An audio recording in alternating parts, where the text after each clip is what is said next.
bring that throw home on a ground ball. Swing and a miss, changeup. But essentially now for Daniel, if he can put the ball in play, whether it's on the ground or deep enough in the air, he should be able to give Georgia Tech the early lead. Here's Matt Scott, 6'7". It's good movement on his pitches. You see Becerra, that's the shortstop who's playing basically directly behind second base. It is a bit of a shift. It's low. The third baseman, Haskins, is playing a little shallow. He's playing even with the bag and way off the line at third base. Here's Lodis.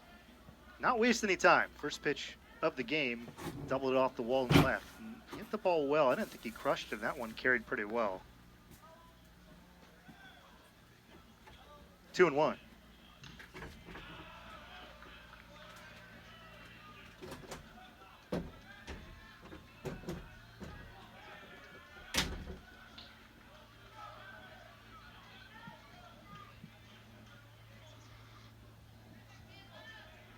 See the retro style Tech uniforms. Stanford in their Sunday Cardinals on Players Weekend. 2-2. Rolled over. That's a foul ball. Stanford, you see the American flag on the left shoulder. And then on the right bicep. But just this weekend, they've got these Players Weekend patches that they've had. Different players have had different food items. And Matt Scott, he had the item of the game yesterday. I mean, I had to sample it. Matt Scott's Tots tenders.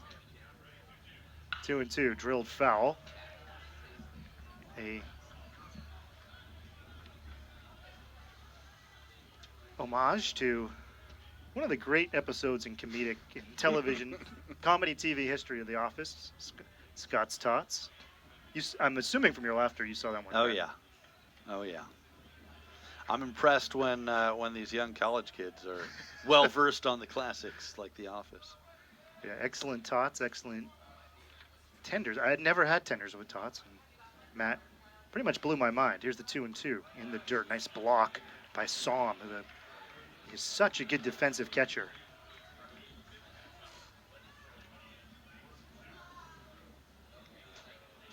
And a few big blocks late in that game yesterday with the runner at third and the game tied before Georgia Tech put on 3 in the 8th and 4 in the 9th to win 10-3. Rolled over. That's fouled again. That extra green safety base at first base. Good battle here. Daniel making Scott throw some pitches after the first two hitters swung at the first one. This is the 9th pitch. Daniel, not an easy guy to strike out. Just 15 strikeouts this year, 94 at bats.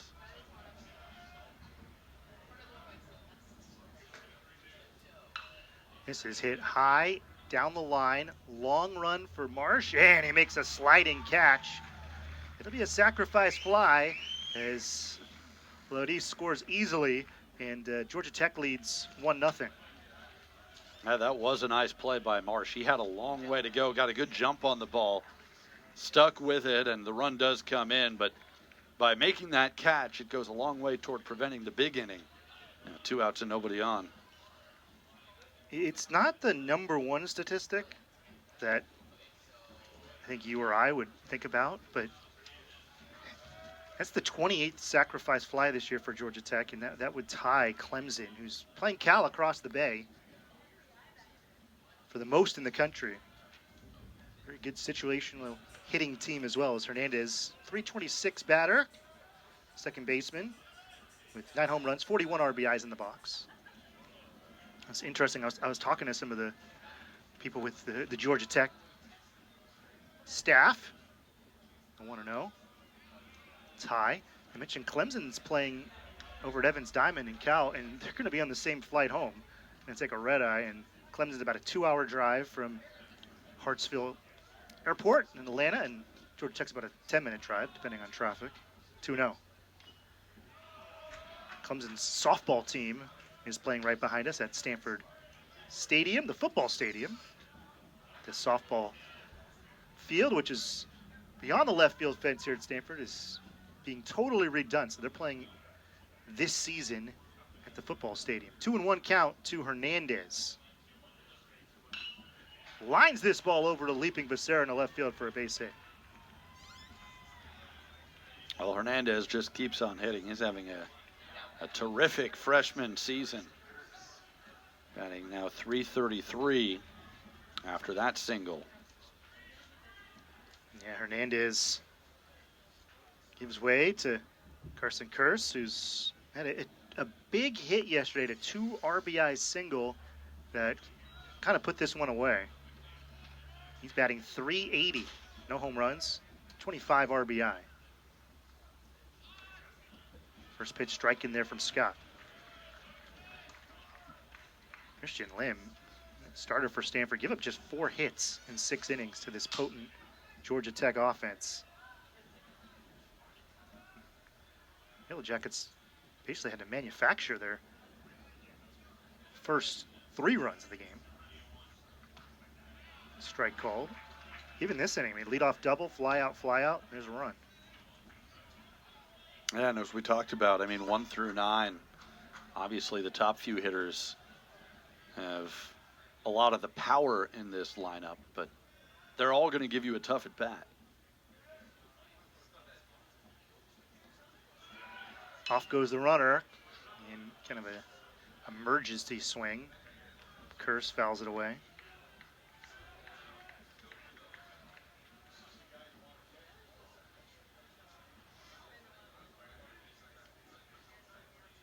Clemson right now is first in the ACC, along with Florida State, the 2 top 10 teams. 11 of the 15 teams in the ACC have receiving votes, or 16 teams, I should say. 2 strikes, and there's the first ball with that.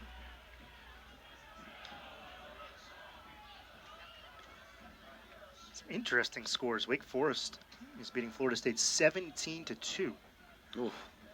Wake is 8-6. Everybody makes the conference tournament. Single elimination. There'll be double byes and byes, similar to the basketball tournament, but Cal, early 1-0 lead over Clemson at Evans Diamond.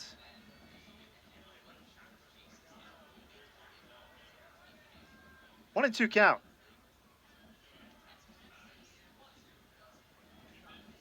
High, 2-2.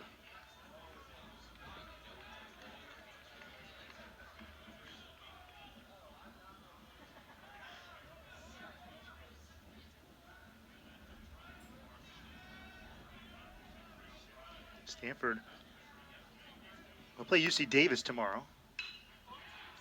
This one's fouled off towards the Diamond Suite, and somebody over there should be able to make a play. It's all the football staff. Andrew Luck threw out the first pitch, and I think that's Andrew Luck who got the ball, did he? He's holding his arm up. Somebody got the ball. You got better eyes than me, but it wouldn't surprise me if Andrew had it. And now they're going to throw the ball out to some kids. Off goes the runner again. This one's fouled away. Andrew Luck was so quick with his first pitch, I wanted to film it. By the time I got my phone out with him running out there, he had already thrown the pitch before they even finished introducing him. One thing, too, about Andrew is he is like a giant sports fan, and he went over to Danny Hall, 32nd year head coach. It's his last year at Georgia Tech, and he went over and talked to him for a bit, and I think shook his hand and said congratulations to him. But if there's a sport played, Andrew is interested in it. 2-2. Wow, this is a long at bat. It's 23 pitches here for Scott, and remember the first 2 batters were 2 pitches. Yeah, that's right. And then Daniel came up, and what was it, a 9-pitch at bat? And this has been 8, I believe. Yes. So you're right. After a couple of quick ABs, making Matt work. 2-2. Swing and a miss. Got a strikeout, and the side is retired. So it's a run on 2 hits, 1 left. off we go to the bottom half of the first. The score, Georgia Tech 1, Stanford coming to bat.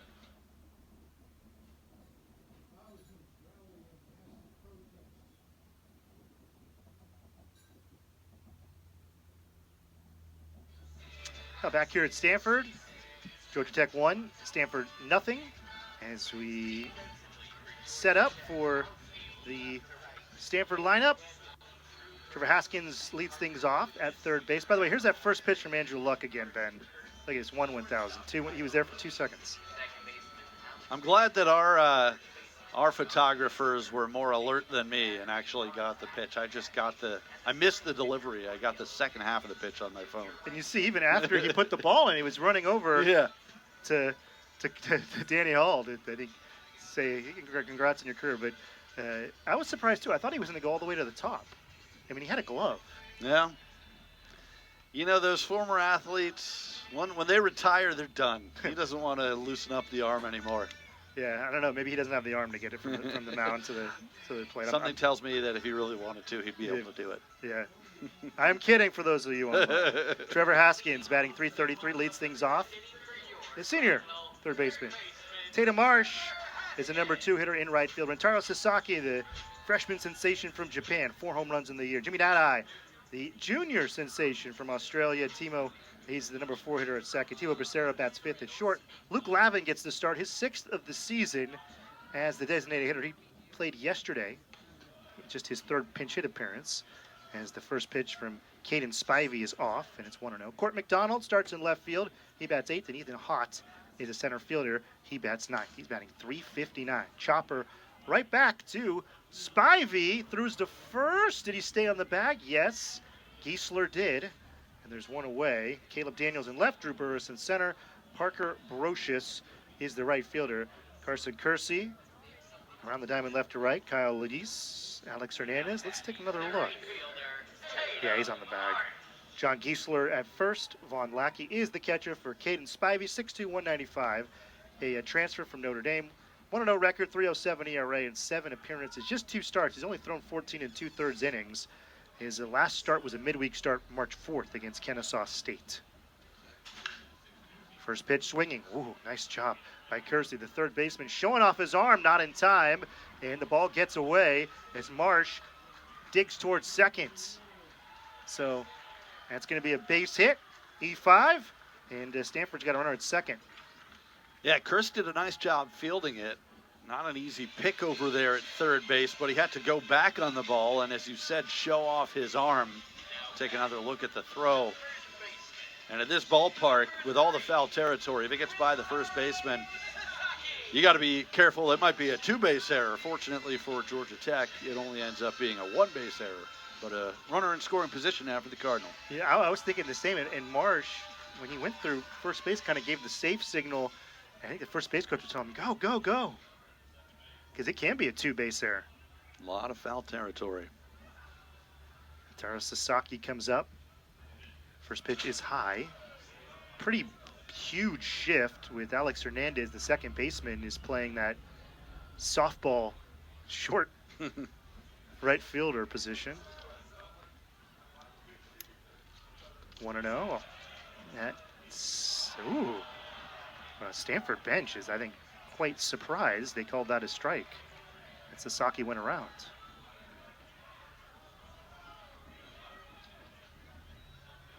Can still shift here in college baseball. 1-1 pitch, pop up. Left side. That's Kersey, and he makes the catch. Out number 2. It's interesting.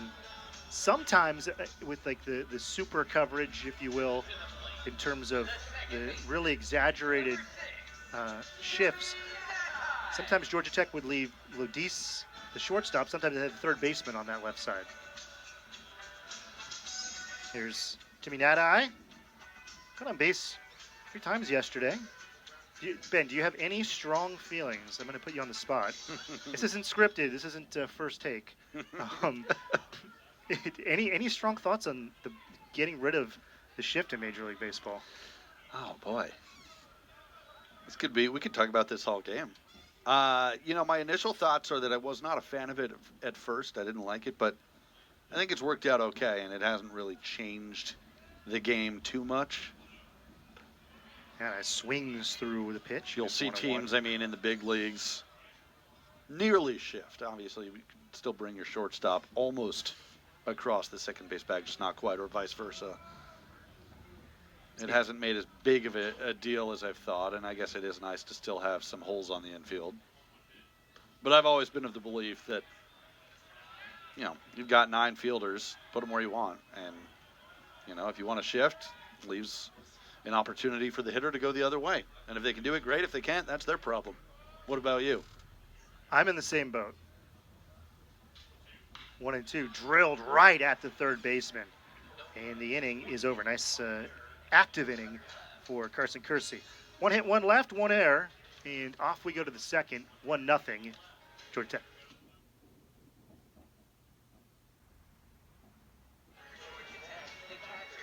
Von Lackey, the catcher, leads things off for Georgia Tech. 1-0, top of the second inning. Tim Swartz, Ben Ross with you on a gorgeous day at Sunken Diamond. Lackey, 2 for 4 yesterday. Excellent defensive catcher. He made about as good of a play as you'll ever see a catcher make. Because here's the first pitch from Scott to Lackey's batting .353. High fly ball. I don't know if Hott saw the ball originally. Now he gets it. It is kind of a weird sky. It is kind of a white sky, and the way that Hott was motioning when the ball was off the bat, he kind of put his hands out like, I don't know where it is, and eventually he found it. And that's the third Georgia Tech batter we've seen go after the first pitch, and so we've seen some short at-bats. We've also seen some very long at-bats. Taylor Nisis, 282 hitter. 1 home run, 15 RBI. Came in yesterday as a pinch hitter. Left-handed batter. Entered the game yesterday in the 7th. 2-0. Yeah, same. Blackie yesterday made a grabber. He ran into the netting just to the right of the Georgia Tech dugout, all the way back against the backstop.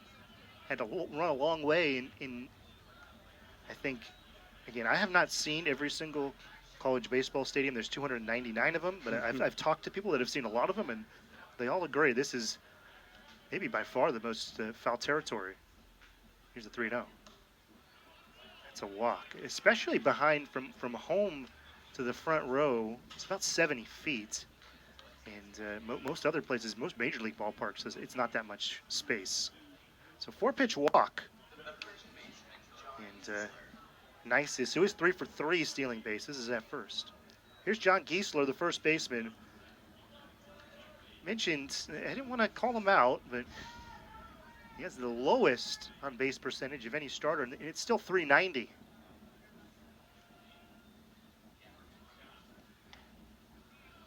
First pitch taken for a ball. Georgia Tech, they're without their best hitter, Kent Schmidt, is batting .415. Did not make this trip. And they still put up 10 yesterday.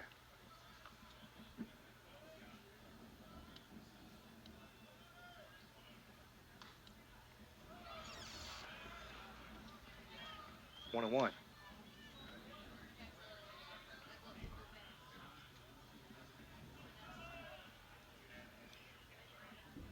Second baseman Nat Ice pinched in towards second. Sarah's playing towards the hole. Haskins, the third baseman's right tucked up against the line. Off goes the runner. And the tag, safe. Nat I think lost the ball. It would have been pretty close, but it was not a bad throw from Psalm, but when Nat I went for the tag, went for kind of a quick snap tag, I think he lost the ball. Yeah, take another look. I was going to say it's a real quick tag by Nat-Eye, and you're right, he never had the ball there. If he had the ball, he might have been out. Yeah, I think so. Yep, I think he would have been, but ball popped out. Giesler at second, running towards third. Tough play for Becerra, and it gets by Sasaki.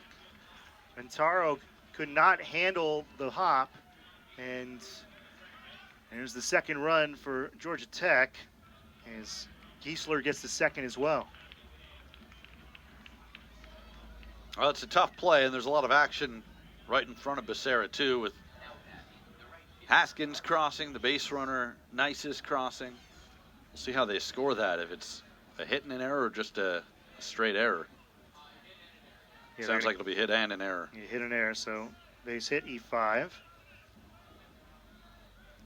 And it's 2-0 Georgia Tech. Nice's easily scores from second. There's Parker Brocious, the number 9 batter, batting .280, 1 home run, 18 RBI. First pitch is in there for a strike. Brocious has a 401 on base percentage, 402 on base percentage, pardon me. He also has 14 stolen bases.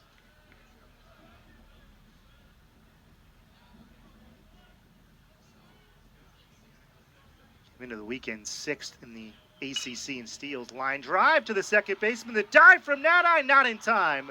Although I think they're going to review that. That looked very close. That's a heck of an effort by Nadi. And heads up from Giesler to scurry back to the bag. You're right. We'll see if they want to take another look at this. I'm sure Stanford in the dugout is. Yeah, I think he got back. We had 4 reviews yesterday. And David Esker is kind of walking up and down the Stanford bench. Might be trying to review this as on the Stanford bench for a moment while they have a meeting at the mound.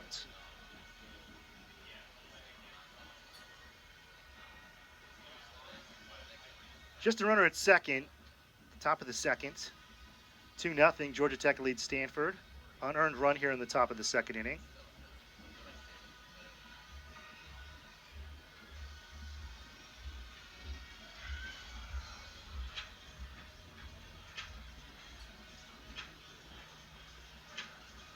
And to the top of the order to lead, Lodis.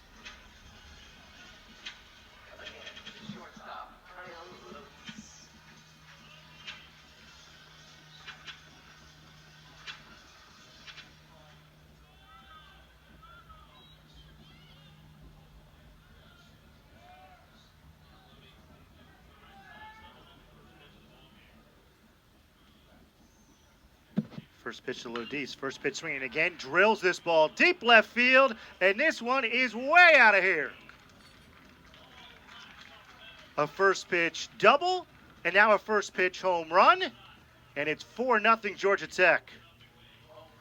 Lodis in the second inning is halfway home to the cycle on 2 pitches. That's home run number 13 of the season for Lodis. That is top 3 in the ACC. He's having another nice series now. 5 hits in 9 at-bats, including 3 extra base hits. And as you said, right at the top of the conference in those power numbers.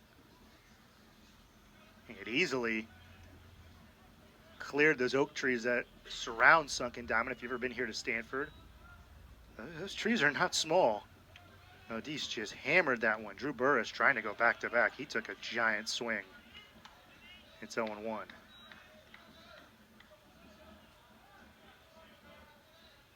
Yeah, those are those trees that have planted a long, long time ago and have kind of encircled Sunken Diamond for years. And if you're ever walking around and there's a game going on, you can kind of like peek through the trees and watch a little bit, but it's not a great view. You got to come inside. Great view of that home run ball probably coming down. 1-1 pitch drilled down the left field line for a base hit. McDonald cuts it off before it gets to the line. Long, big turn, and Burris with a loud single.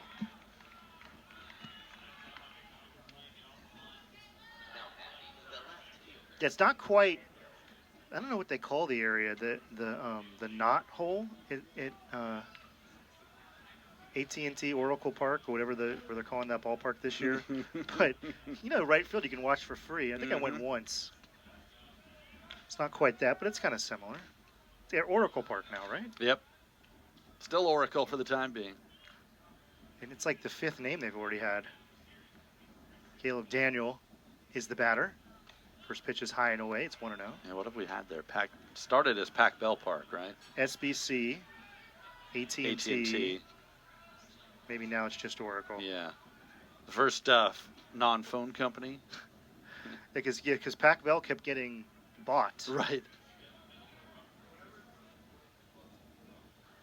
Daniel had a sacrifice fly in the first. Takes a strike. Here's super baseball nerdum.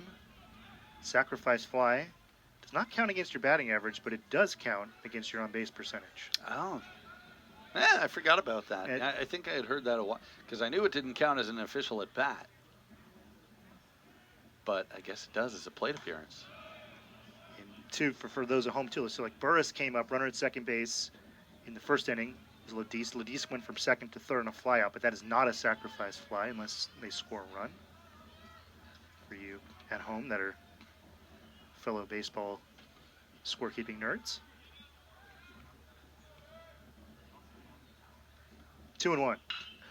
Lined into right field. It's going to hang up there and go to Marsh. Nice scouting report. It was right where he was standing.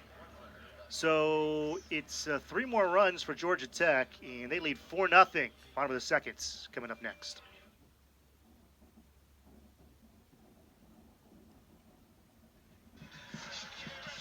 Now 3 across in the top of the second for Georgia Tech. Yellow Jackets looking for a sweep of Stanford. 4-0. They lead the Cardinal. First pitch in there for a strike from Caden Spivey. Gave up a single to Marsh in the first. Timo Becerra, the batter, 376 hitter. Shortstop with 2 doubles yesterday. Rolls this ball through the 5.5 hole for a base hit. Stanford with a leadoff single in the second, trying to climb back into it. Friday night, Stanford trailed, I think it was 4-0 after a couple of innings. They came back and took a 5-6 lead, but ended up losing that game.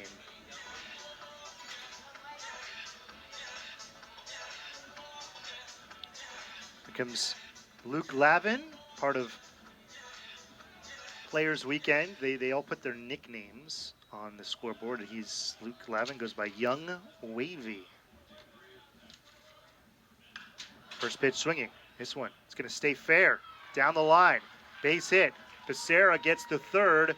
They'll hold Lavin at first, and there's runners at the corners with nobody out for the Cardinal.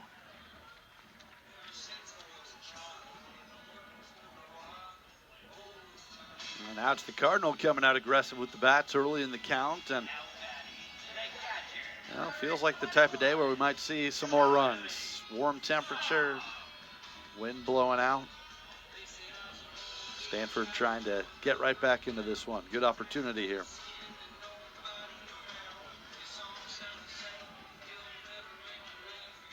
Charlie Somm reached base 3 times yesterday. Catchers batting .248, 4 home runs, 15 RBI. Pitch is high, and it's 1-0.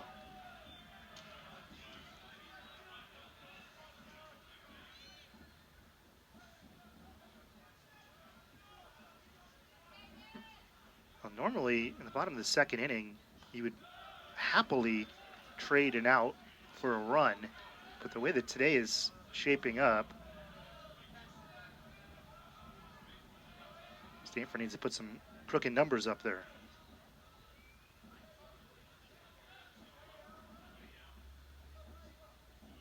Somm, chopper, left side, to second for 1 from Ludis. Hernandez, the turn. It's in time, 6-4-3 double play.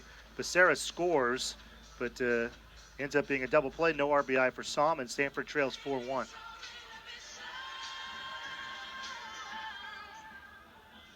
Nice turn there from the Yellow Jackets, and as you mentioned, they're more than happy to give up the run to get 2 outs. Still leading at 4-1, but hey, for the Cardinal, you're on the board. Maybe that can open the floodgates a little bit. First pitch to Court McDonald, fouled off. McDonald, his 8th start of the season, 4 for 24 batting, 167 hitter, no home runs, 3 RBI.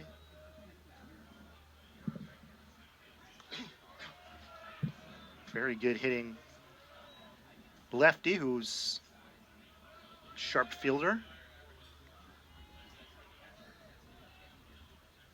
1-1, swing and a miss.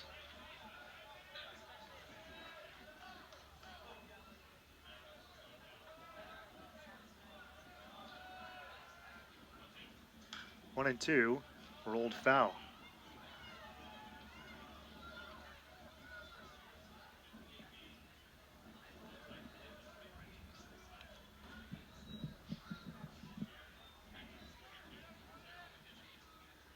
High and away. Fastball, and it's 2-2.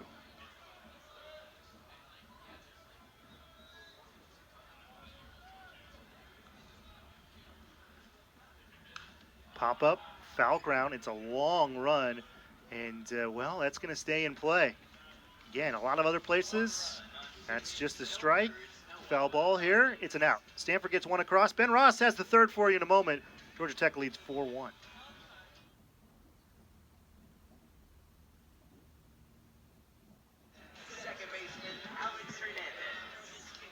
Welcome back to Klein Field at Sunken Diamond. Ben Ross, Tim Swartz with you for game number 3 of the Georgia Tech Yellow Jackets and the Stanford Cardinal. Georgia Tech up 4-1 as we head to the top of the third. And Alex Hernandez leading things off against Matt Scott. Doesn't waste any time. Pops it up sky high. Sasaki battling the sky and the breeze, stays with it and makes the catch for out number 1. And not an easy play, and that one went way up there, and the sun is pretty much directly up, so he's looking into the sun, and we mentioned earlier the sky is a bit odd. It's a bit white. There's some pretty high clouds. Yeah, it's like the worst of both worlds if you're an infielder. You've got the sun to deal with, and yet it's not a blue sky. It's like a baseball-colored sky. Carson Curse shows bunt, takes outside for ball 1. Curse, a strikeout victim in the first inning. Batting .376 on the year. No home runs, 12 doubles, 25 RBIs. That one hit pretty well to right center field. Hott giving chase into the gap. Oh, a collision, but they hang on. It was Marsh who made the catch from right field, and now let's just make sure everybody's okay.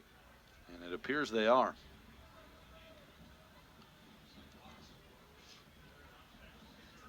That's a tough play because it's slicing toward right field away from Hott. Take another look at this. Oof.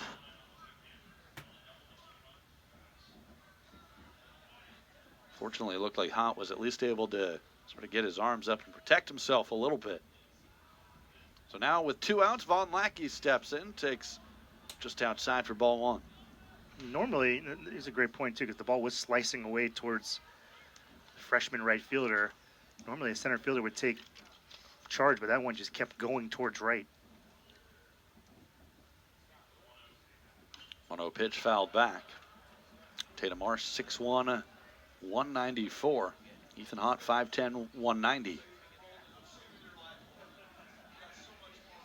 Lackey flied to left his first time up back in the second inning. Hitting .350 on the year.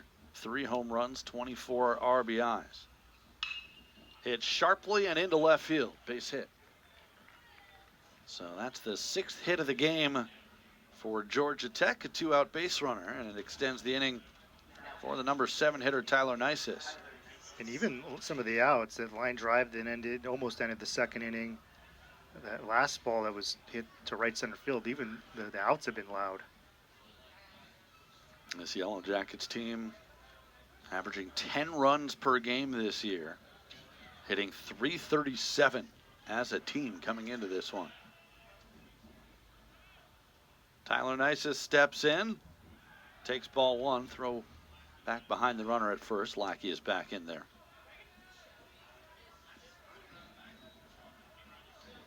Nisis walked and scored in the second inning.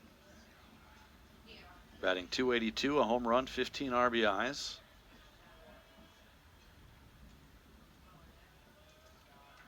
Scott looking in. Runner goes. Pitches a ball. The throw down right on the money, but not in time. Lackey got in safely at least according to second base umpire Mike Mazza. And that's the second stolen base today for Georgia Tech. And for Lackey, it's his 10th of the season.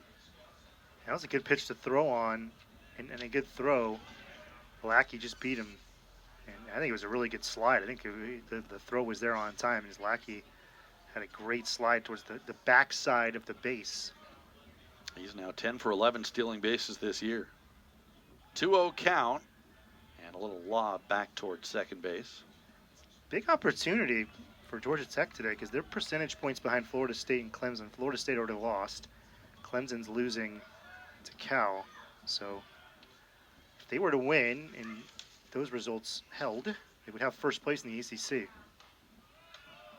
Strike one.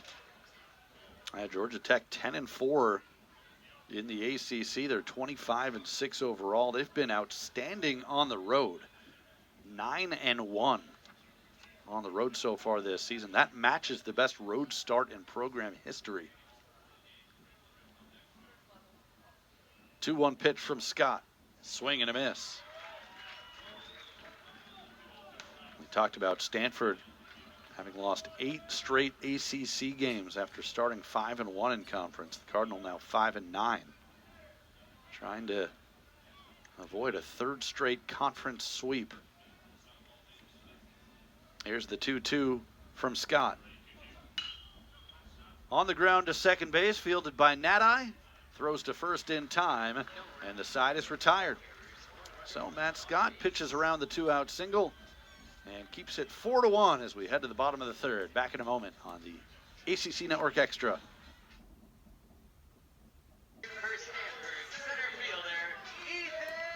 Bottom of the third inning at Sunken Diamond. Stanford and Georgia Tech concluding this 3-game series. It's the Yellow Jackets with a 4-1 lead.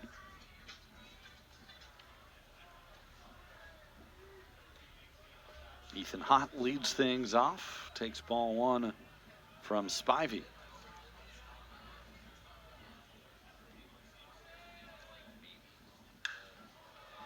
That one driven to the gap in left center field and deep all the way back to the warning track. Burris reaches up and grabs it. Nice play. He had a long way to go. Yeah, he got a really good jump and read it well. And that ball was hit really well by Hott, but Burris is able to make the grab. So right now, Georgia Tech doing everything well. Offense, pitching, defense. And back to the top of the Stanford order, Trevor Haskins will get his second at bat of the day. Swings at the first pitch, floats it to right field. Brocious camped under it, and quickly 2 away. 4 runs on 6 hits for Georgia Tech, 1 run on 3 hits for Stanford. Each team has committed an error. And the batter will be Tatum Marsh. So Caden Spivey has been staked to a 4-run lead. He gave up 1 run last inning, but has not walked anybody. No strikeouts yet. And I think David Esker, maybe just to give Matt Scott a couple of extra moments, is going to call an offensive timeout because it would have been a very quick inning. Yeah. If Marsh went down on 1 or 2 pitches.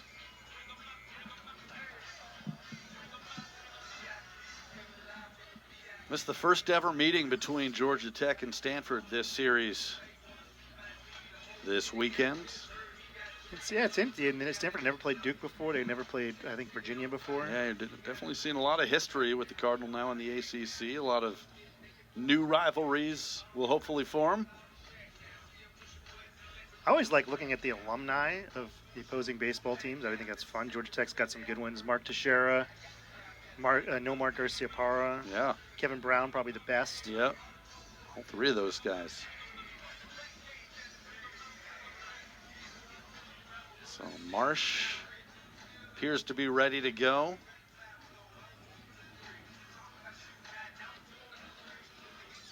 It's a warm Sunday afternoon on the farm. Temperature right at 69 degrees. Supposed to get up to about 71.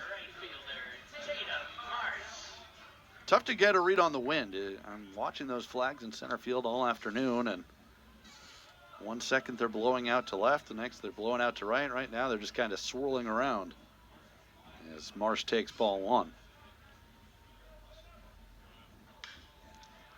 Sends it to right field, but Brocious was playing toward the line and gets there easily. So a 1-2-3 inning for Caden Spivey. We'll head to the 4th. Georgia Tech leading at 4-1.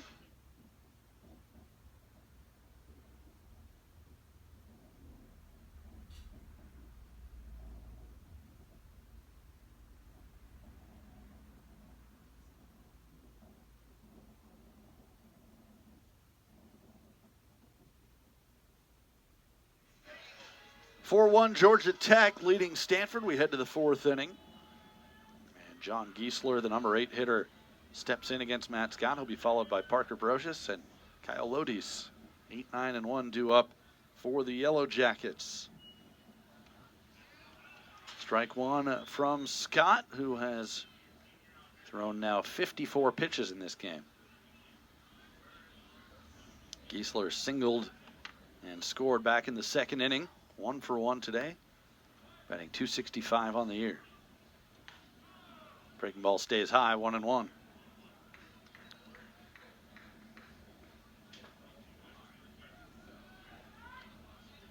Georgia Tech with a run in the 1st inning, 3 in the 2nd. As that one is popped up in foul territory and it'll get out of play. Cardinal responded with 1 run in the bottom of the 2nd inning.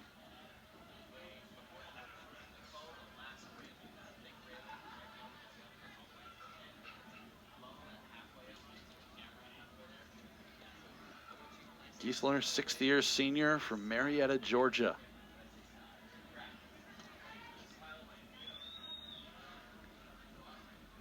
The 1-2 from Scott. That was fouled off the foot. And so count holds. Giesler will try and walk that one off.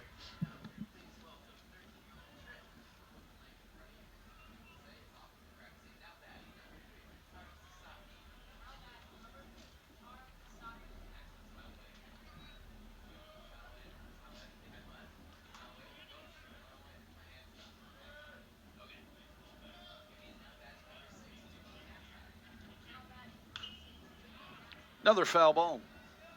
We've seen these Georgia Tech hitters battle up there today. We've seen a lot of first pitch swings, but also some deep counts. And they've done a nice job against Matt Scott. Only 1 strikeout for the big right-hander.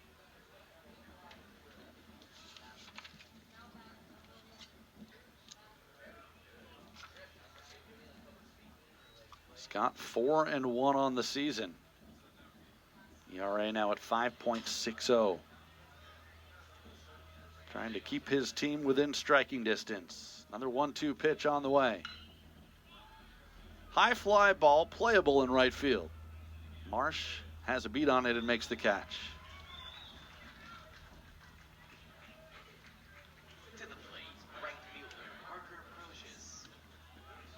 That'll bring up the number 9 hitter, Parker Brocious.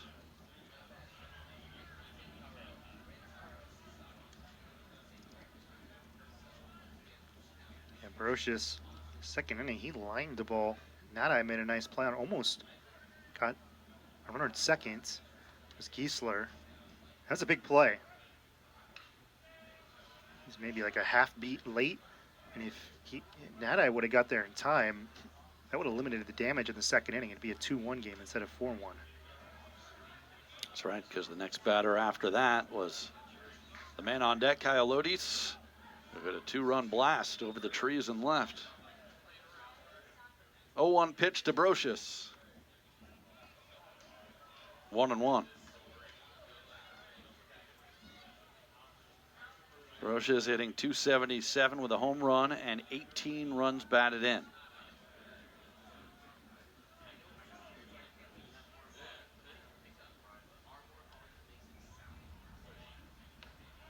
That's in there, 1-2.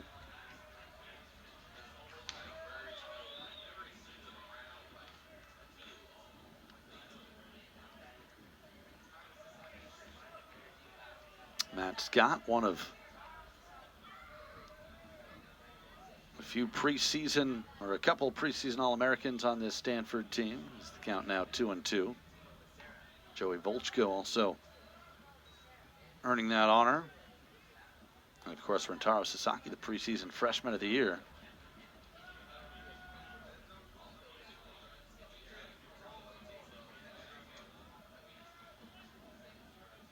Here's the 2-2. In the air, right center field. Hott and Marsh giving chase again. This time, no collision. Hott gets there on the run. And that's the second out. Yeah, interesting. Marsh was playing towards the line, and Hott was playing Brocious to pull. So there was a giant valley between the two, and that was a long run for Hott.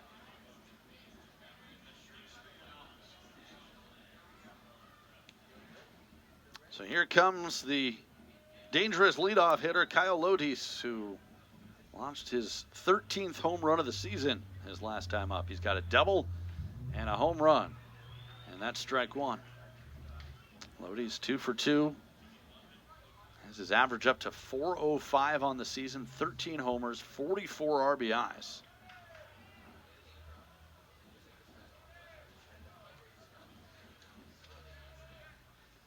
The 0-1. Tapped foul, 0-2.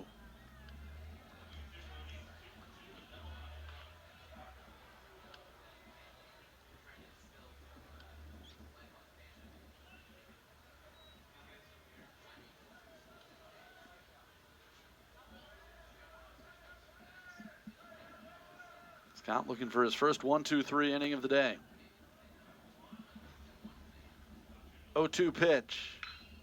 Fly ball, center field, hit well. Hott going back, still racing back, dives and makes the catch. What a play by Ethan Hott to rob Lodis of extra bases. And it is a 1-2-3 inning for Matt Scott. We'll head to the bottom of the fourth, still 4-1 Georgia Tech.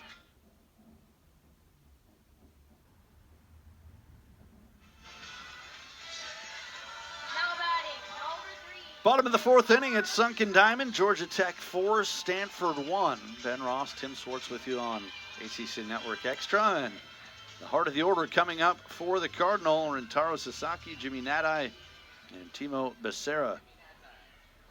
Facing Caden Spivey, the right-hander for Georgia Tech, through 3 innings, 1 run allowed. Delivers strike one to Sasaki. Rentaro popped out his first time up today, batting .286 on the year. 4 home runs, 25 runs batted in. Fastball outside, 1-1. Sasaki, of course, with all the hype surrounding him. Preseason freshman of the year. The all-time high school home run king in Japan, passing Shohei Ohtani. Nice breaking ball over the corner for strike 2. Yeah, I did a game on a Friday night against Duke. He hit a ball pretty well. It didn't get out. And then Saturday, he hit a couple of home runs, including his first at Stanford. That's hit sharply, and it somehow beats the infield shift into right field. So a solid single for Sasaki to start the bottom of the fourth. But I wanted to give a shout out to our friend and colleague, Brian Brownfield, who gave the call in Japanese of his first home run. It was pretty impressive. That's pretty cool. I would not be able to do that. No. They said, arigato, like goodbye. Think so? Yeah, what's baseball? It's a steal from John Miller. It's the Japanese version of Adios Pelota. Of Adios Pelota, yeah. Well, that'll bring up the cleanup hitter, Jimmy Nadai. Lined out his first time today and takes ball 1. Nadai batting .327, 7 home runs, 24 RBIs. Having a real nice season. Junior from Sydney, Australia. Little tapper, this is going to be a tough play. Charging his Curse, throws to first, and he got him. Nicely done by Curse as Sasaki moves up to second base. Yeah, that's a do-or-die play. You have to barehand it. You have to throw it hard off balance. And Nada runs really well, so that was an excellent play at third. That'll bring up Timo Becerra. 4-1 here in the bottom of the fourth inning. Stanford trying to avoid the sweep. Georgia Tech has been playing some great baseball this year. 25-6 overall. 10-4 in the ACC. And the first pitch from Spivey on the corner for strike one. Becerra singled and scored the Cardinals' run back in the second inning. He's now hitting .382 on the year. Takes that one low.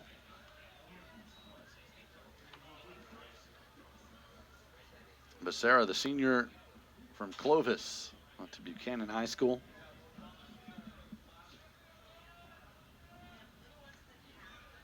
In there for strike two.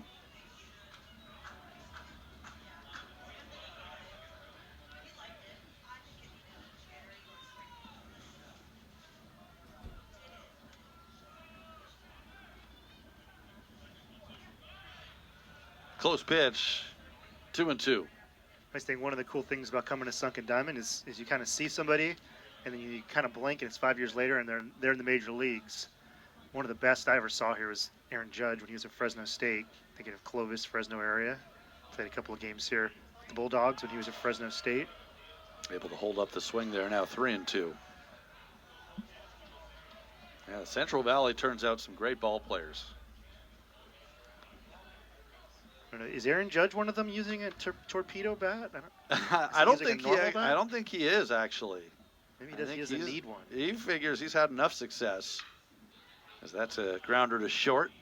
Lodis throws to first in time. Sasaki has to stay put.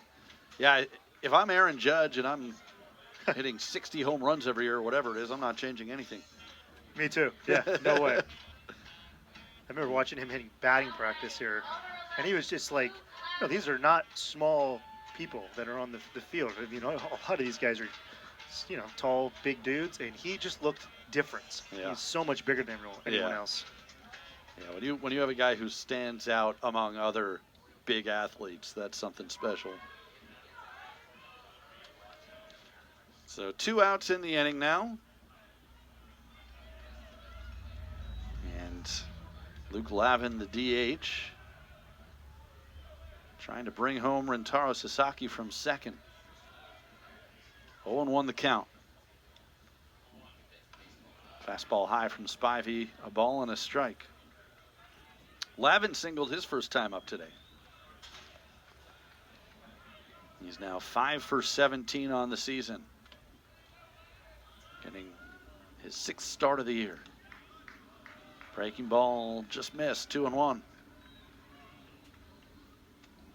Lyman, sophomore from Laguna Beach in Southern California.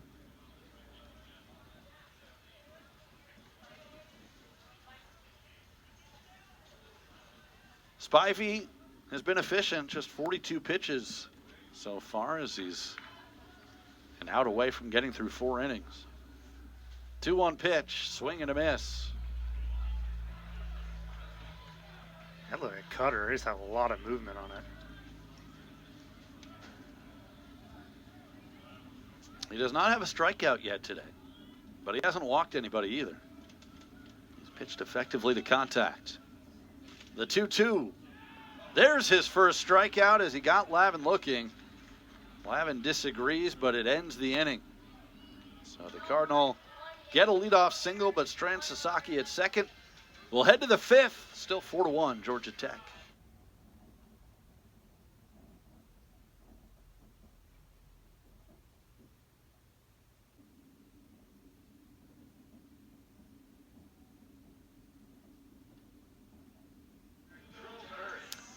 We head to the 5th inning at Sunken Diamond, and now again with the play-by-play, we'll turn it over to Tim Swartz. Thanks, Ben. Stanford leading 4-1. Or pardon me, trailing 4-1 to Georgia Tech. I was distracted. Our producer, Kristen Floyd, was walking by with a child in her arms, and I don't think it's hers. I was asking, is that your kid? And you just find it? Just find a kid. Is it take a kid, leave a kid kind of thing here at Sunken Diamond? I do not think that's promotion. Here's Drew Burress against Matt Scott. We mentioned earlier Scott's Tots yesterday. Yeah. Another one of my favorite Michael Scott things is about how he liked just picking up kids and made them feel young. Yeah. And they pan to him. There's the kid. And there's Kristen. But he just liked to grab a kid every day, including kids that I don't think the parents wanted him to. It's 1 and 2, Drew Burress.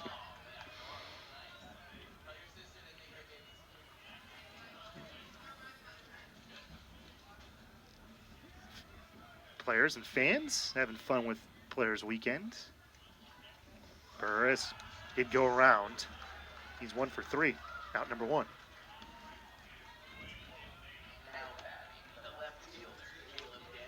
Well, Matt Scott has recovered nicely since giving up that 2-run home run back in the second inning to Lodis. Since then, he has kept the Yellow Jackets off the scoreboard. Again, at this point, you're just trying to give your offense a chance, keep this a 3-run deficit as long as you can. Strikeout number 2. First pitch in there for a strike. To Caleb Daniels, 0 for 1 today, batting .337. Had a sacrifice fly in the first. It was Matt Scott's Tots and Tenders today. Christian Lim's Lemon Pepper Wings, which I've heard were selling very quickly. And Jimmy Nadai's Carne Asado Nachos, plus Brady Reynolds with the Brownie Sundae. So, well, That all sounds pretty good, I'm not going to lie. yeah, well, Ben's doing the 6th and 7th. They'll be behind us sampling the fare. 2-strike pitch, high and away. Yeah, let the players come up with items. I'll put you on the spot. Would you have an item or something that you'd really want if they said you could come up with a item for the concession stand? That's a good question. Let me think about that. 1 and 2. Just missed off the outside to Daniel. I feel like it would be something teriyaki related. Ooh. Teriyaki wings or burger. Maybe like a chicken bowl? Maybe? Yeah, maybe Teriyaki that. Chicken bowl? Oh, I love those. Love a good chicken teriyaki bowl. 2 and 2. Lined down the left field line. It's a fair ball. McDonald was playing towards the line, so he cuts it off, and it's a single for Daniel. Nice piece of hitting there. Didn't try and do too much. Went with that pitch. Served it into left field, and it's already 7 hits today for Georgia Tech. Yeah, that's how you hit 340. Just take that 2-strike pitch off the outside and just flip it into left field. Great piece of hitting from Daniel. 4 for 4 stealing bases this year. It's interesting. Burris, the number 2 hitter, has 8 stolen bases. Lackey has 9. And Brocious has 14 as Alex Hernandez takes the first pitch for a ball. Stanford, as a team, has 16 stolen bases. Stanford does not run, and some of the Georgia Tech players, 8 stolen bases. So you have 3 Georgia Tech players that have as many or more stolen bases than Stanford, who ranks 298 of 299 in terms of stealing bases. That is pretty incredible.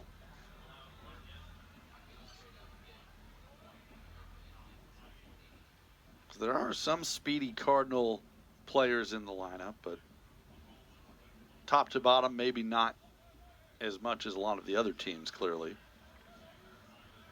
1-1 count. Here's the pitch. It's in the dirt. Some sabermetrics for you. And Stanford, longtime assistant Dean Stotts, under Mark Marquis for 25, 30 years, was one of the first to kind of bring analytics into college baseball. And of course, if you read the book Moneyball, I don't know if it's in the movie. I saw the movie, I don't remember it. But in the book, the start of the book is about Billy Beane kind of deciding between coming to Stanford to play football and baseball or go to Major League Baseball. Eventually was drafted by the New York Mets.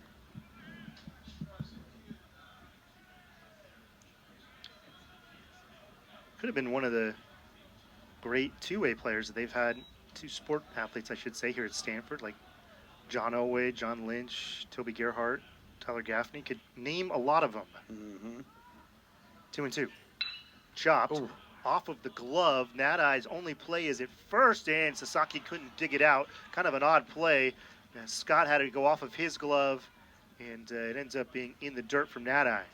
So Sasaki could not pull it out, and I think they're going to rule that an error. Yeah, let's look at this again. Fortunate that I think you're right. It did hit the glove of Scott. At first I was concerned it might have hit the body.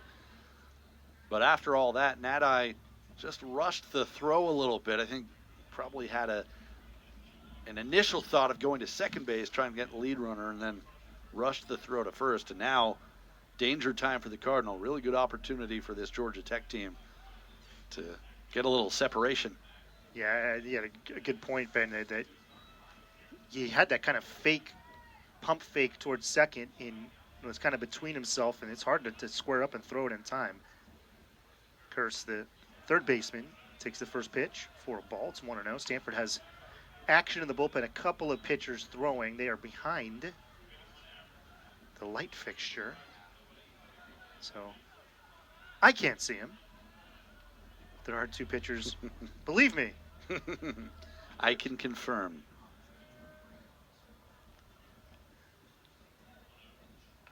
Nice off-speed pitch, 1-1. Stanford bullpen yesterday gave up 8 runs after Christian Lim, 2 runs in 6 innings. There's a look at those pitchers warming up for the Cardinal. Looks like Ben Reimers and Sam Garwal. Fly ball, long run. Marsh towards the line, and he could not get there in time. Yeah, it looked like Ben Reimers might have actually, maybe he's trying out for the football team. He has a football he's thrown out in the bullpen. The whole football staff, Andrew Luck, the GM, I think Frank Reich's out there as well, are all enjoying a staff day. Yeah, so there's a lefty in the bullpen, Sam Garwal.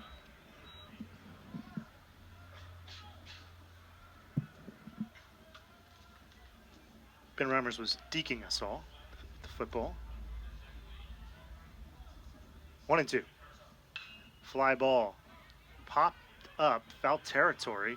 Long run. Sasaki's got it in foul territory, and then it's so far, he's going to make a long throw. It was a nice throw. He made to third as well.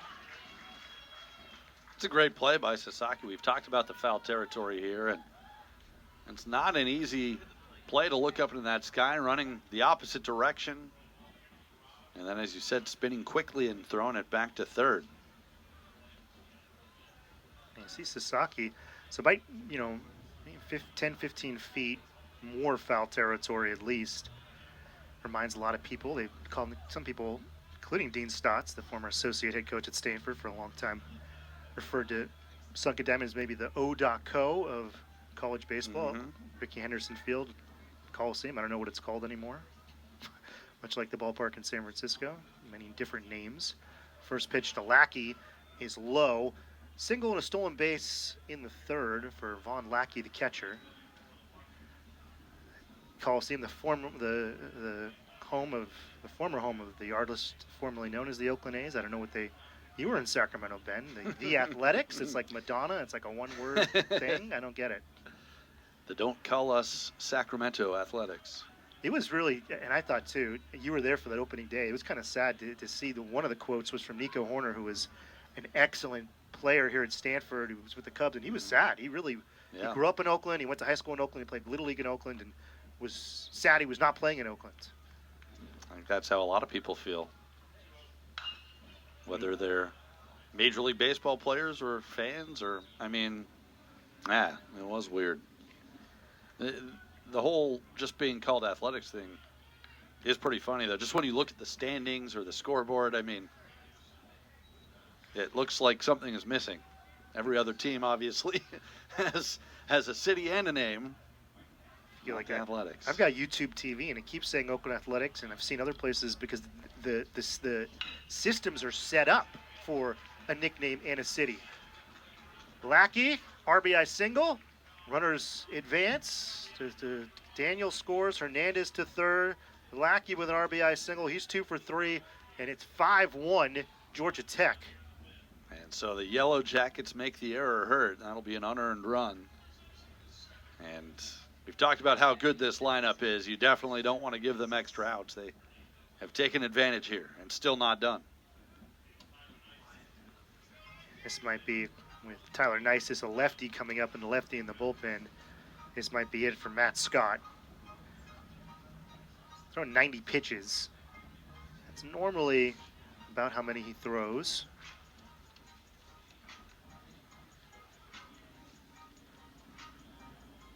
This is the most he's thrown since opening day at Fullerton. It's been in the 80s most of this year, and he's not been removed early from a game. Got up to 109 last year against Oregon in mid-April. It's his career high for pitches. Maybe this is it. Maybe one more batter and he doesn't get him. That might be his day.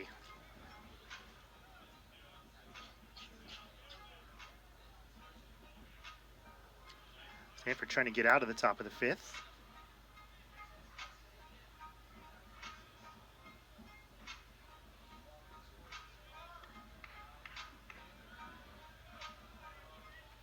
How about the Major League mound visits rule? Are you a fan? No, any opinion? I keep putting you on the spot, like you're the next Rob Manfred. I am the Major League Baseball czar. I don't mind that. I don't mind limiting the mound visits. Yeah, I like it too, because so many times you'd have a game where a third baseman comes over and talks for 30 seconds. Yeah. It's just unnecessary. I think a lot of the new rules have grown on me, honestly. The pace of play, pitch clock. I know that was very controversial at first. I think we've started to get used to it, and it does make for a better pace. 0-2 to Nisus.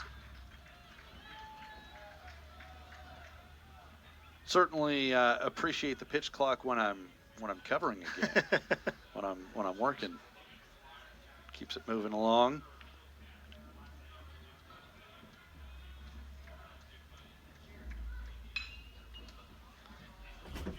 Ball in left field. That one carried. Donald makes the grab another time when off the bat. You didn't think it was going to go too far, and it ends up going to the warning track. So a hit, a really costly error. 2 hits, 2 left, and another run gets across for Georgia Tech. 5-1 the score as we head to the bottom of the fifth.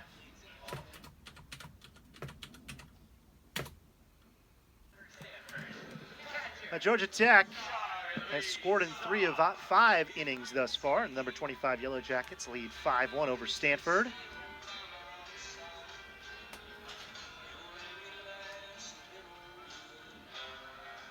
Cardinal trying to avoid a sweep. They have been swept their last 2 ACC series. First pitch is fouled away. Stanford won 2 out of 3 at number 4 at the time, North Carolina. And then they won all 3 against Duke, their first ever home series in the ACC. Got swept by Cal here at Sunken Diamonds, swept at Virginia. They're trying to avoid a sweep here. That schedule doesn't get any easier either. You know where they're heading next, right? You mentioned they're playing UC Davis tomorrow, and starting Friday at Clemson for 3. Clemson, coming in today, was tied for first. So there's a single, and Psalms at first. They were tied for first, but Florida State lost 17-2 to Wake, and then Clemson is playing bottom of the fifth. They lead Cal 3-1 in Berkeley. So it's odd too, because by percentage points, Georgia Tech's in third, right? Right. But if you were to go by the way that like baseball you normally see, right, they're actually a half game ahead because Yeah. they're 6 games above 500, 10-4 versus 8-3.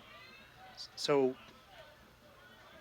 I think it'll come down to everyone will play the same amount of conference games. So everyone's on kind of different conference games right now. Yeah, Georgia Tech a series ahead of everybody, 3 extra games. Stanford is their 15th conference game. Some teams, Clemson, Florida State, are on their 12th conference game today. This ball's rolled to the shortstop right there. Lodis throws to first, and that is a 6-3 double play. Had one yesterday, too. Does it so smooth. And McDonald is out number 2. Well, again, Caden Spivey has really done a nice job today using his defense behind him. He only has 1 strikeout and he's scattered 5 hits, but only the 1 run allowed. A lot of balls in play and a lot of outs. A lot of strikes. And yeah. No walks thus far, only 49 pitches. Ethan Hott, number 9 batter, batting .350, 2 home runs, 10 RBI. That's now 33 strikes out of his 50 pitches. Hott inside outs and into right field for a base hit. Stanford has 6 base hits. They had a bunch yesterday. The problem wasn't necessarily getting runners on for Stanford. It was getting runners in. And Stanford stranded 11 yesterday. Yeah, just looking at the numbers today, 1 for 8 with runners on base, 0 for 5 with runners in scoring position. That's been the big difference today. Is the Georgia Tech 3 for 11, runners on, 3 for 8 runners in scoring position. Of course, the big home run from Lodis. Stanford has 6 hits, and pretty sure all of them are singles. Yeah. You are correct. One of the best phrases in the English language to another person on the air. You are correct. Thank you. I appreciate it. Yeah, Georgia Tech, they've got Lodis with the leadoff double and that home run from Lodis. Those extra base hits are the difference. Still a long way to go in this one. Cardinal just need to keep sticking with the process, keep having good at-bats at the plate. I think the tough part is going to be, can they keep Georgia Tech at 5 with how good this lineup is? Came into the weekends averaging over 10 runs a game. That was 6th best in the NCAA. Number 1 in batting average, number 4 in on-base percentage, number 5 in slugging percentage. NCAA does not update stats day by day. I don't know why they don't. Maybe I'll call the offices. And that ends up being the first walk of the game for Stanford. So Haskins with a big 2-out walk, and there's, when you talk about bad luck for Stanford, 4 batters this inning. It's a single, and a walk, and they've got 2 on and 2 out. Well, still an opportunity. The double play, obviously a big hurdle in the inning, but you got the right part of the order coming up. Tatum Marsh, your number 2 hitter, and Taro Sasaki waiting on deck. Big opportunity. Single for Marsh in the first inning, and Spivey, I wonder if this might be it for him. He's not a normal starter. It's only his 2nd start of the season. And his last start against Kennesaw State was short. His first start against Marshall was short. He's only pitched 14 2/3 innings coming into today. So we'll see. This might give him an opportunity for 1 more batter. Spivey was 3 innings against Marshall on February 24th. That was a game 4 of a 4-game series with the Thundering Herd in Atlanta.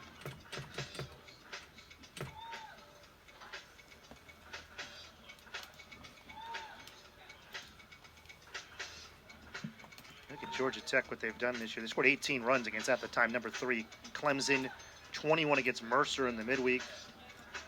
They have put up some gaudy numbers. 18 at home against Notre Dame in a conference series.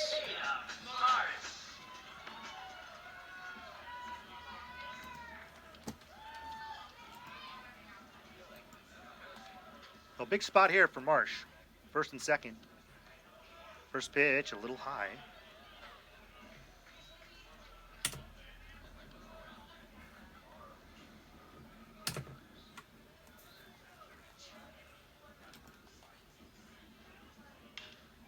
Marsh up the middle. That one hit the mound. Off balance, Lodis is able to get it. That one did not hit the mound and kind of hop up a little bit. It might have been an RBI single for Marsh. Stanford ends up with 2 hits, a walk. They leave 2 on, and they trail 5-1. Ben Ross has the 6th and 7th, and it'll be a new pitcher for Stanford who will come in as the Cardinal try to hold off the Yellow Jackets. New pitcher for Stanford as we head to the 6th inning. Georgia Tech leading it 5-1. And the left-hander Sam Garwal coming in to make his 8th appearance of the season. 6'4", 238-pound junior from San Diego. The Northwestern transfer coming off an injury that kept him out last year. The numbers this season, no record.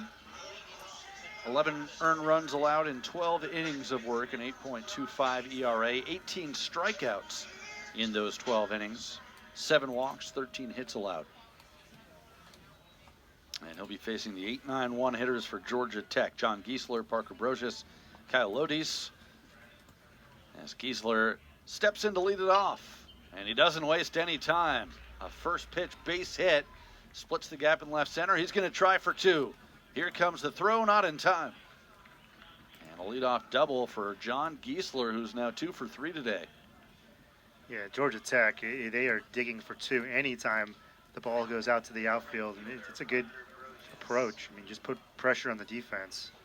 So that's their second double today, which gives them 98 on the season, most in all of college baseball. And now the number 9 hitter, Parker Brocious, will come to the plate. 5 runs on 9 hits, 1 error for Georgia Tech, a run on 6 hits, and 2 errors for the Cardinal.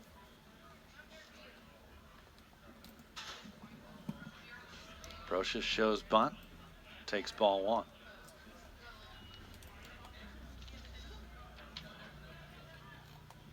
Georgia Tech does have 12 sacrifice bunts this season. So as many runs as they score, they'll still play small ball from time to time, especially with your leadoff hitter on deck. 1-0, that's very high and outside. 2 balls, no strikes. Brocious 0 for 2 today, lined out to second in the second inning, flied out to right in the 4th. And now we're going to get a visit to the mound for the Cardinal, and this might have to do with the pitch com.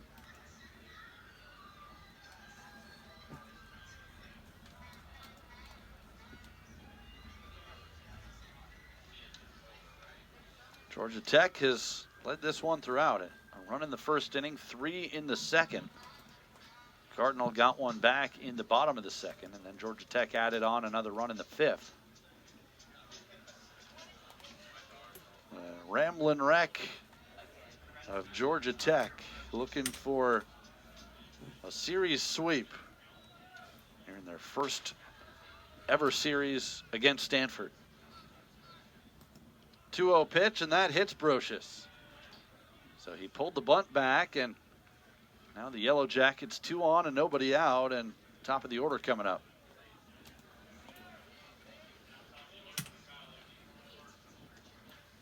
And now another visit to the mound for the Cardinal.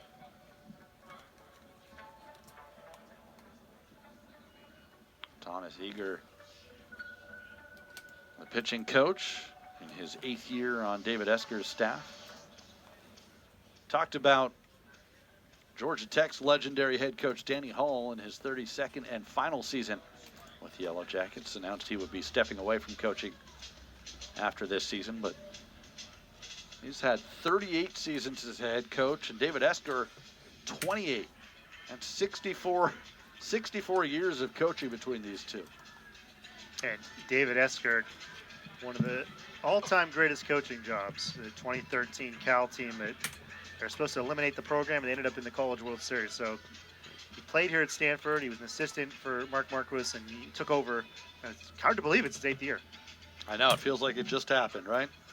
We're going to have a pitching change for Stanford. We'll step aside. The Cardinal trying to keep this one close. Georgia Tech leading at 5-1.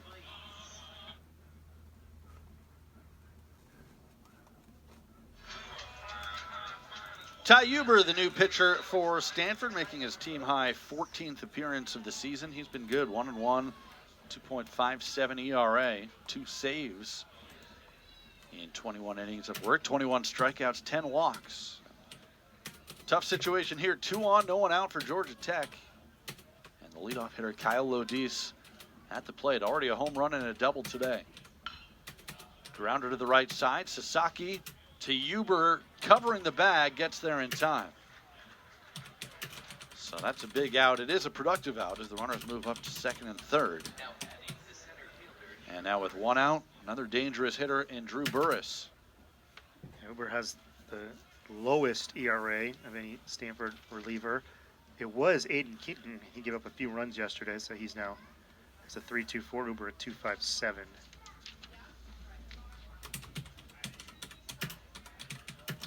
Burris 1 for 3, singled in the second inning, batting .360, 11 homers, 38 runs batted in. And they will intentionally walk him with first base open. So that'll load the bases for the freshman Caleb Daniel.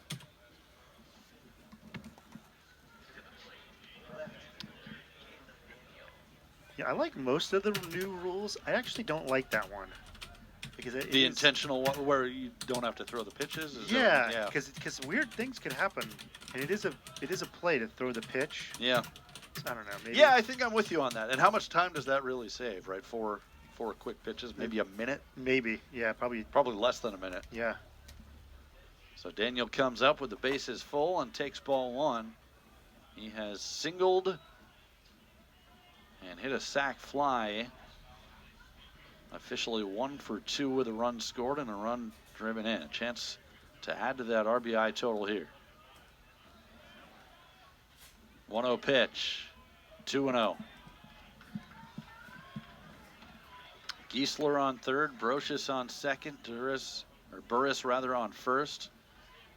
Ty Huber trying to keep this a 5-1 game. Cardinal infield nearly shifted over. Becerra, the shortstop, almost behind second base. That one pulled foul.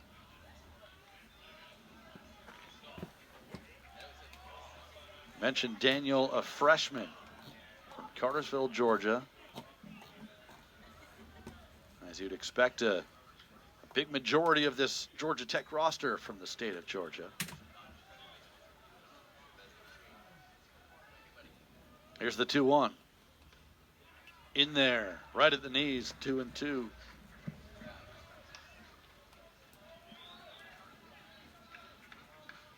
Georgia Tech 9-1 on the road this season. If they win today, it would be their best start on the road in program history.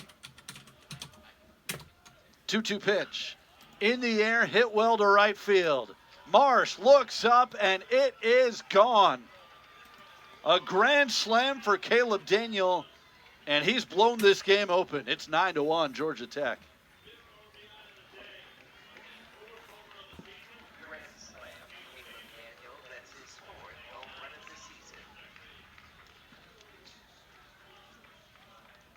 These guys can hit, can't they? That ball was not even. The first home run from Ladis was 397 to straightaway left. This one is straightaway right. I think this one was hit further.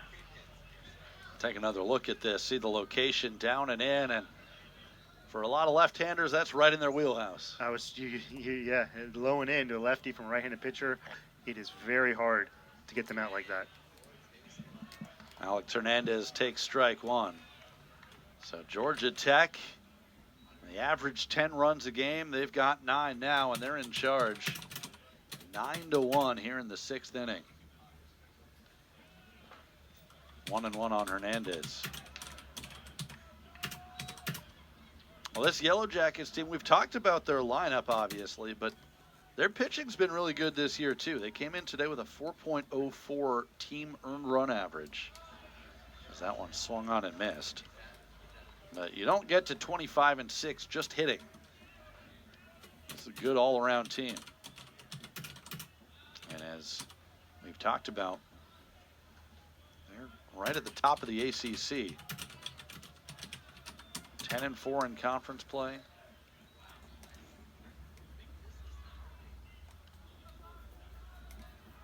That 4.04 team ERA, second best in the conference behind only North Carolina. 2-2 pitch. Up the middle. Ranging to his left, Becerra throws in time. And that's the second out.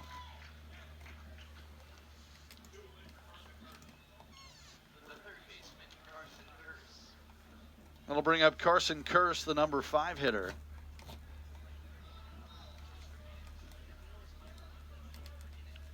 0 for 3 today, is still hitting .369 on the year.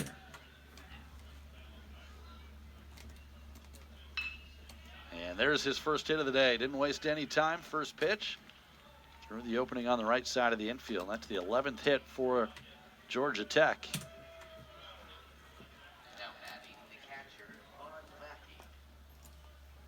So we can close the book on Sam Garwal, by the way. 2 of those runs charged to him. 2 of them charged to Ty Huber. I still think that's probably the right decision to intentionally walk Drew Burris. I mean, hindsight is 20/20, but Burris is an All-American. Probably the consensus best hitter, not only in this lineup, but one of the best hitters in the country. But Caleb Daniel stepped in there and made the Cardinal pay. You might have took that one a little personal. I think sometimes that happens. I mean, you're always looking for a little extra motivation, a little chip on your shoulder. It's got to feel good when a team intentionally walks the guy in front of you and you do that. Grand slam. 1-1 the count on Vaughn Lackey, who's having a nice game. 2 for 3 with an RBI.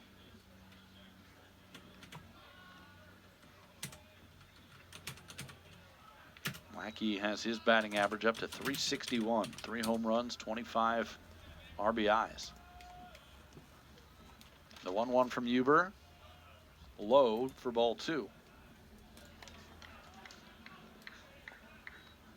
Lackey is now 6 for 11 in the series with a home run.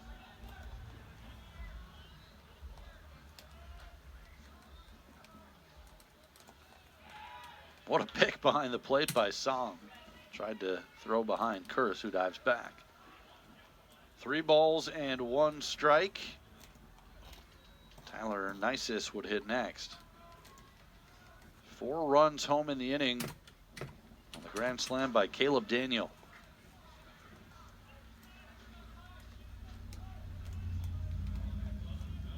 Now the 3-1. Runner goes on ball 4. So 2 on and 2 out. And the inning continues for the aforementioned Tyler Nisis.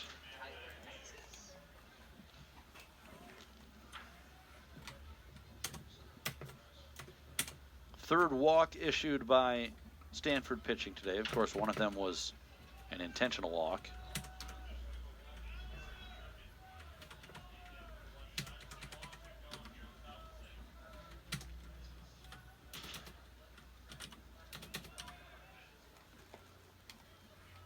Another nice pick behind the plate by Som. Nisis walked and scored in the second inning, grounded out in the third, flied out in the 5th. Officially 0 for 2. Ian Parker Brocious, the only Georgia Tech hitters without a hit today.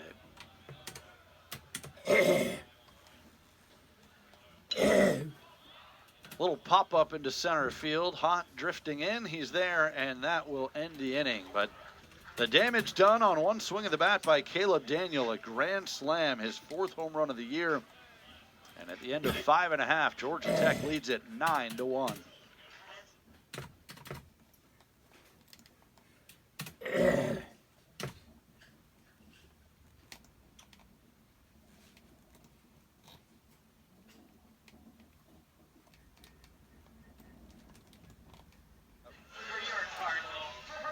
Nine to 1, Georgia Tech leading Stanford as we move to the bottom of the 6th inning. And a new pitcher for the Yellow Jackets. It's Connor Ciccoli making his 7th appearance of the year, 4th out of the bullpen. No record, a 4.85 ERA, 13 innings of work, 8 strikeouts, 2 walks. And he'll face Rintaro Sasaki, who takes ball 1. So Caden Spivey in line for the win for Georgia Tech. He went 5 innings, 1 run allowed, 6 hits, 1 strikeout, 1 walk. Ended up throwing just 58 pitches. Very efficient. As it's now 1-1 on Sasaki. Rintaro 1 for 2 today. Rips that one to right field. Giving chase as Brocious slides. And did he make the catch? Yes, he did. Wow, what a play. We've seen a few great catches by both sides today. Almost like Ferocious slid at the ball. The umpire was running out to make sure he caught it and then forgot it. Oh, yeah, here's the ball. If you run it through, takes it. Oh, yeah, there it is. There it is. Boy, that was a hard hit sinking line drive. Not an easy catch at all. And nicely done to take a hit away from Sasaki. That'll bring up the cleanup hitter, Jimmy Nadai. 0 for 2 on the afternoon. Takes a strike from Ciccoli. Nadai batting .325, 7 home runs, 24 runs batted in.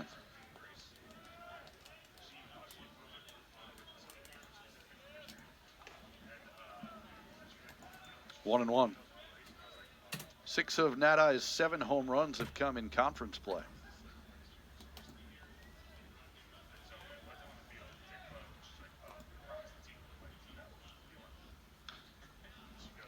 Just got a piece of that one, a ball and 2 strikes. So the Cardinal in danger of dropping their 9th straight ACC contest. They've won a couple of non-conference games during that stretch, but this would be their 3rd straight sweep at the hands of an ACC opponent. And that strike 3 called from Ciccoli. Ciccoli's come in and thrown strikes. And that's what you do with an 8-run lead. Really, the only way you kind of let Stanford in is you walk a couple of guys and they could have hit a couple home runs, but you just have to try to force them to get a bunch of hits. Yep. When you're up 9-1, a solo home run is not going to hurt you too much. But as you said, it's those free bases and the crooked numbers. That's what can get a team back in a game. Here's Timo Becerra. That's a strike.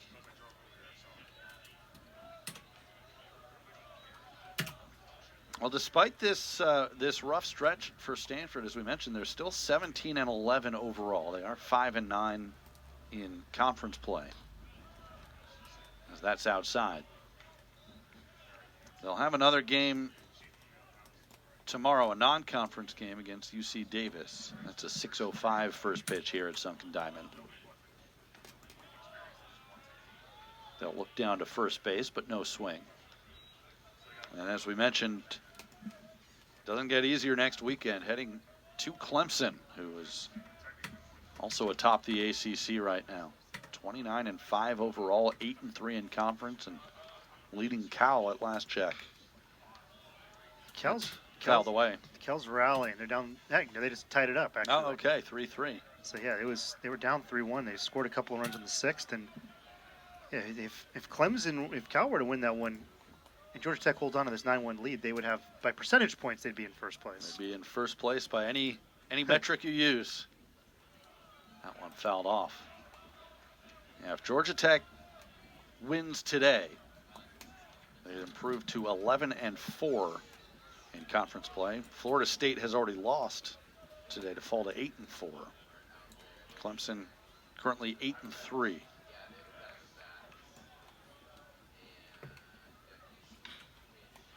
Chopper to third. Kurse moves back.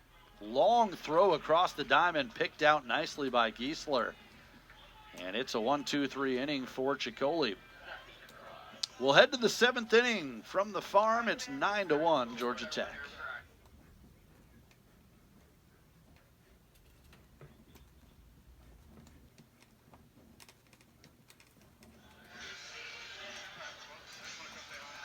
We move to the 7th inning from Klein Field at Sunken Diamond, 9-1. Number 25, Georgia Tech leading Stanford. A new pitcher for the Cardinal, it's Ben Reimers. Right-hander making his 12th appearance of the year. Facing John Giesler to lead things off. And delivers a strike. Reimers 1-0. A 2.76 ERA, 11 strikeouts, 6 walks in 16 1/3 innings.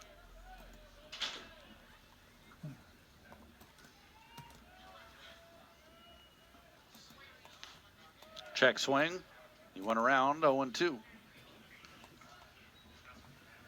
Reimers, a sophomore from Aliso Viejo, California, went to J. Sarah Catholic.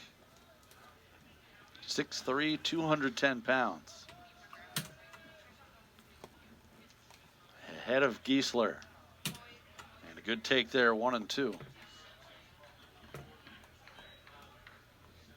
This is Reimer's first appearance this series.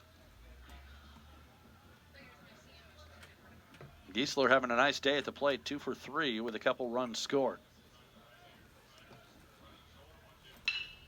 Hit sharply on the ground, past the diving Becerra, and now Giesler is 3 for 4.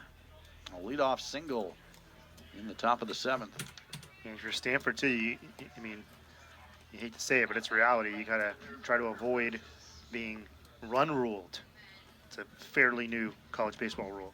And that's been around in college softball, but college baseball, it is new. Parker Brocious is the batter now. He was hit by a pitch and scored his last time up, last inning. Also lined out and flied out, 0 for 2. That's high, ball 1.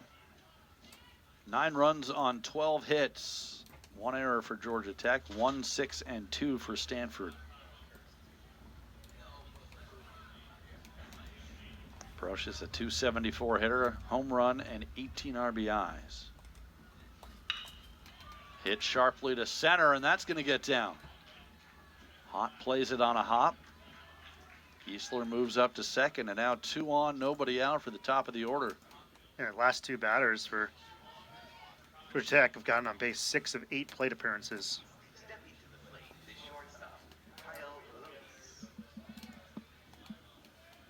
Kyle Lodius has already done some damage in this one. Doubled and scored in the first inning, then a 2-run homer in the second.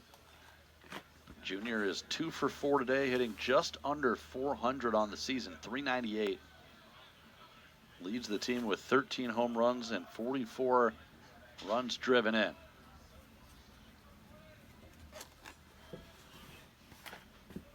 Fastball inside.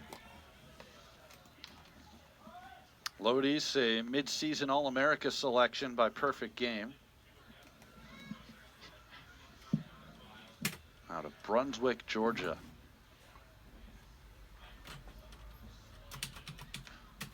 Two and 0. Somm will jog out to have a chat with Reimers. Now the rest of the infield will come in too.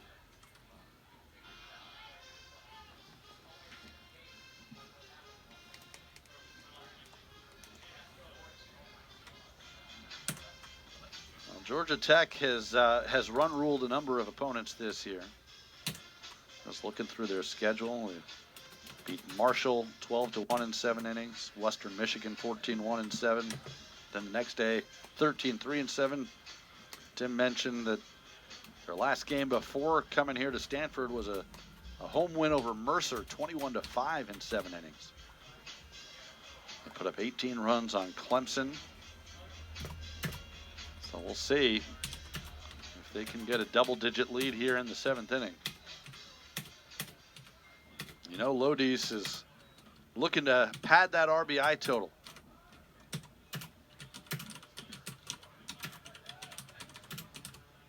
Two-0 pitch from Reimers. Big swing and a foul.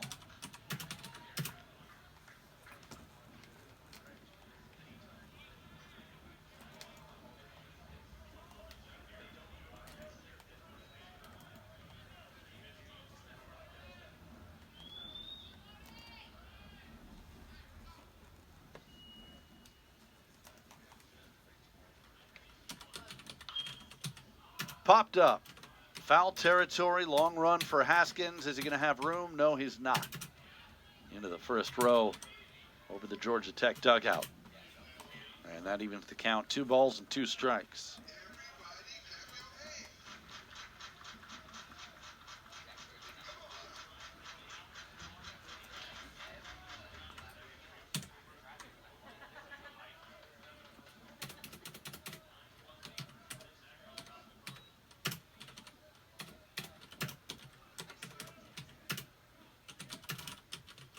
Reimer steps off.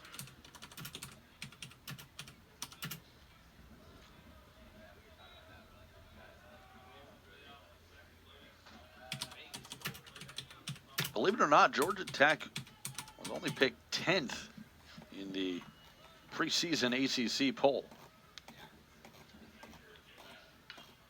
That one fouled back. Again, those polls don't really mean a whole lot to the coaches or players, but certainly proven that prediction wrong. Chance, as we've talked about, to be first place in the conference if they win today and get a Florida or a Clemson loss. In the air to left, McDonald comes in, makes the catch. He was well positioned, and the runners have to stay put. And one of the things that is interesting is it's an unbalanced schedule in terms of you'll miss certain teams. Georgia Tech, they've already played Clemson, but they miss Florida State, and I'm pretty sure Stanford misses Florida State too.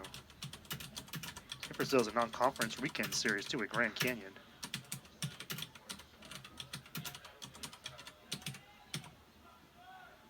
Drew Burris is the batter now, 2 on, 1 out, 9-1 Georgia Tech lead. Low and away. Burris 1 for 3 with a walk and a run scored.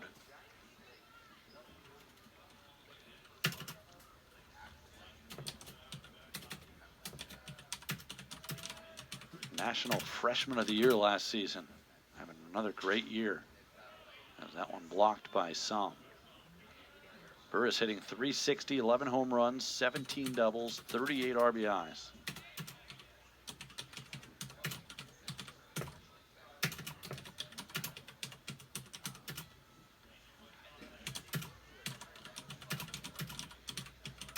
Two and 0. And that one is crushed. Way back to left, forget about it.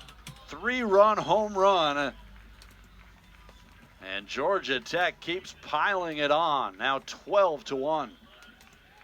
Boy, that one was absolutely unloaded on. And we talked about the balls carrying well and the winds going. It doesn't matter. That thing was gone no matter the weather here at Sunken Diamond.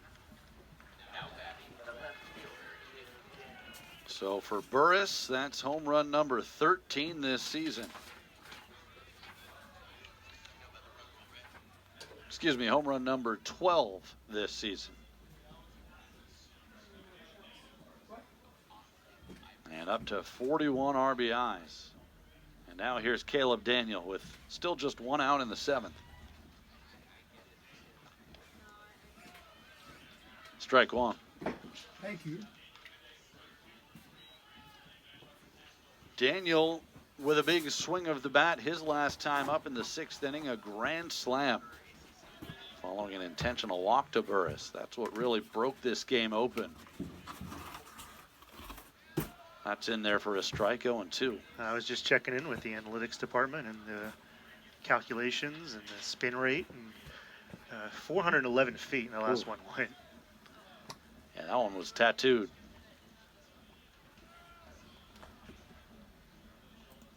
Oh-2 pitch, outside. This was a 5-1 game coming into the 6th inning.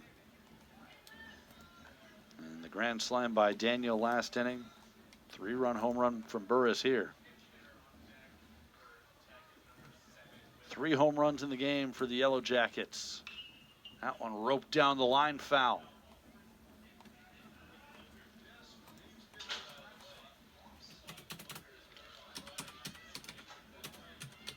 So the top 3 hitters in the lineup for Georgia Tech have all homered. Lodi's, Burris, and Daniel. They all have 2 hits as well.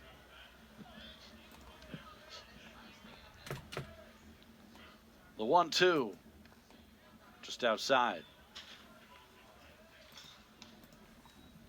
So now the Cardinal will have some work to do if they want to avoid the run rule here in the 7th inning.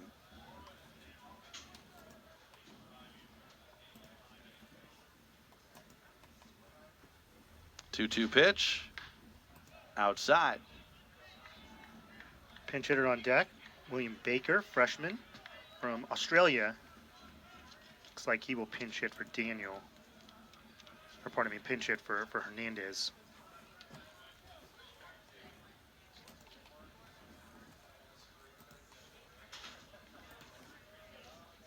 Payoff pitch to Daniel. Down the right field line, fair ball, and into the corner.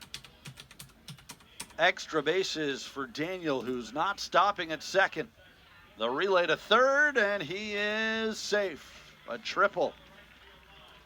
Third hit of the day, along with a home run and a single, so he's just a double away from the cycle. Don't know if he'll get another chance to hit. He might get run ruled. The cycle might get run ruled. The chance for him. Yeah. And he's already, you see, once he hit that ball, he was digging for 3. And that was, the dimensions here are pretty much like your cookie cutter dimensions in terms of 335 down the lines, 375 to the power alleys, 400. So you have to hit one kind of like that, right down the line to get a triple. There is no triples alley. Will Baker, the pinch hitter, takes a strike. 8 for 32 on the year is Baker, 250 average, a home run and 10 RBIs.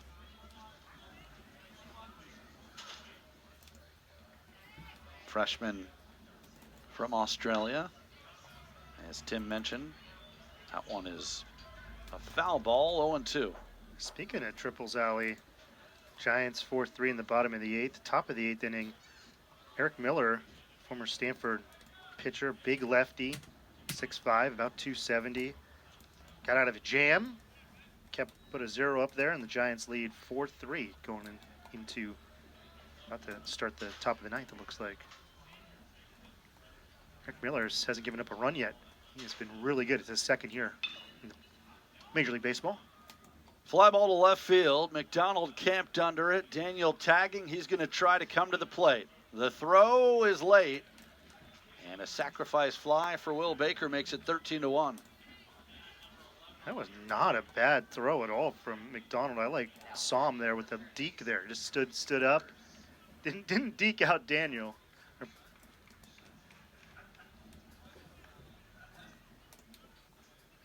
For McDonald, strong arm. That was a nice throw. It was, and it was on target. Just Daniel a little too speedy. So that's 4 runs in each of the last 2 innings for Georgia Tech. Similar to what we saw yesterday when they scored 7 in the 8th and the 9th. Of course, that game was tied before that outburst.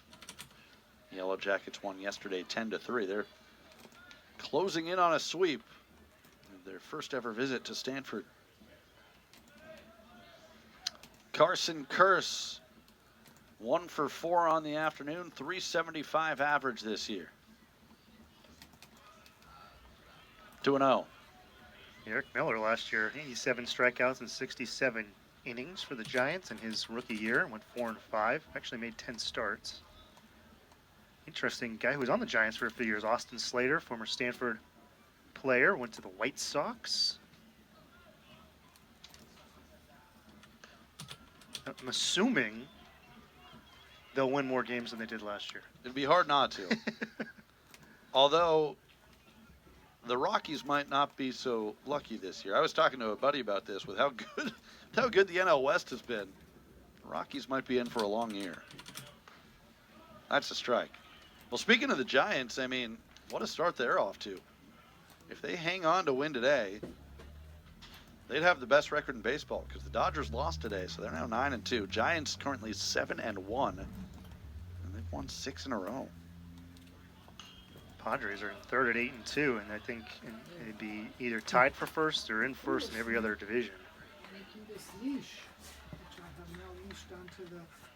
to be interesting to follow. I think a lot of people just assume the Dodgers will win that division. Probably not the worst assumption in the world with all the talent they've got. You don't have one for me? Ooh. And that got a piece, I think, of Curse. Now they're going to keep him here. So perhaps it hit the bat. Might have hit the knob of the bat. Or maybe he didn't get out of the way, and he kind of leaned his left shoulder in. Yeah.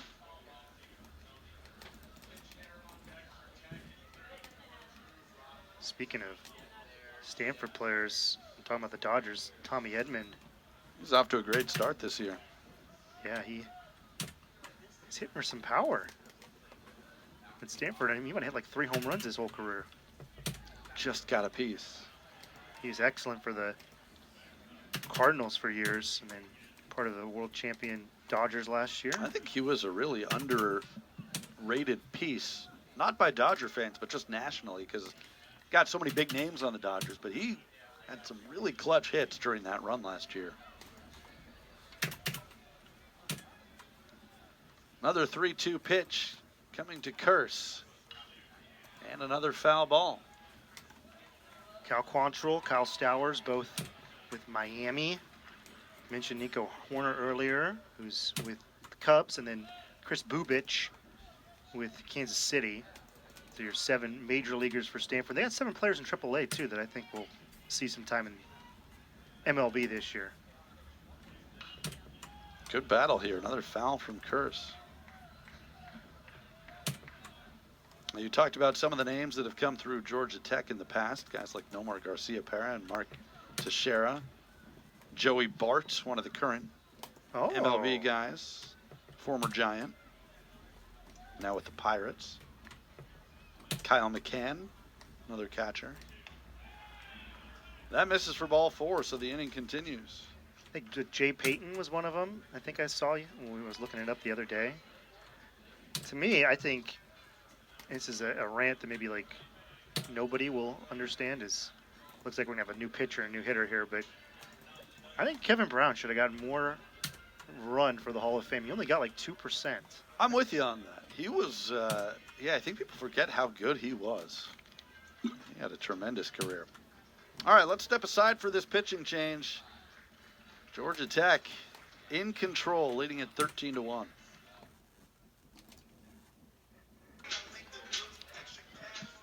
Welcome back. Georgia Tech leading Stanford 13-1 in the top of the 7th. New pitcher for the Cardinal, Cohen Gomez, freshman right-hander from Anaheim Hills. 6'3", 212 pounds. He's pitched 3 innings this year, 2 earned runs allowed, 3 strikeouts and a walk, 5 hits. And he'll be facing Drew Rogers, who will be pinch hitting for Georgia Tech for Von Lackey. Rogers takes ball 1. Stanford was in the Pac-12 last year. This was not a rule. There was no run rule, but the ACC does have it. So if Stanford were to trail by 10 or more at the conclusion of this inning, Stanford will get a chance to hit. The game would be over. 2-0 now. So the Cardinal at this point would need at least 3 runs in the bottom of the 7th to at least force it to the 8th inning. Rogers, 7 hits and 28 at-bats this year, 3 home runs, 12 RBIs. And it's 3-0.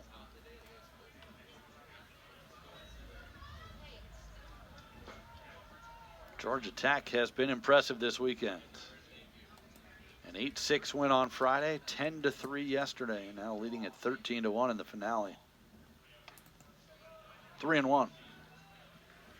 Yellow Jackets, 13 runs on 15 hits.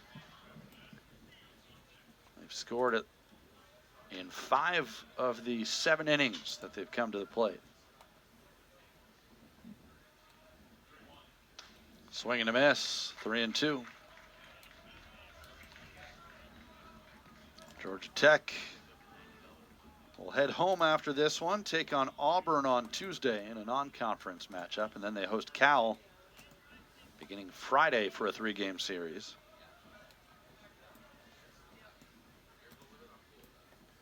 Payoff pitch, fouled straight back. So as we've talked about, the Yellow Jackets with a win today would set the program record for the best start on the road. They're 9-1 on the road, which matches the record. Trying to get to 10-1. 3 outs away from that if they keep this double-digit lead. And that is ball 4 to Rogers. So the inning continues. Another pinch hitter. It's going to be Nathan Waugh, 5th-year senior. transfer from Cornell. Ever heard of it? Never. Waugh, 242 hitter, 8 for 33 on the year, a home run and 6 runs batted in. 2 on, 2 out, 4 runs already home here in the 7th inning. And that's ball 1. Georgia Tech, one of the best lineups in all of college baseball. Best batting average in the nation. They came in hitting .337. That's going to go up. They're 15 for 34 today. That's .441.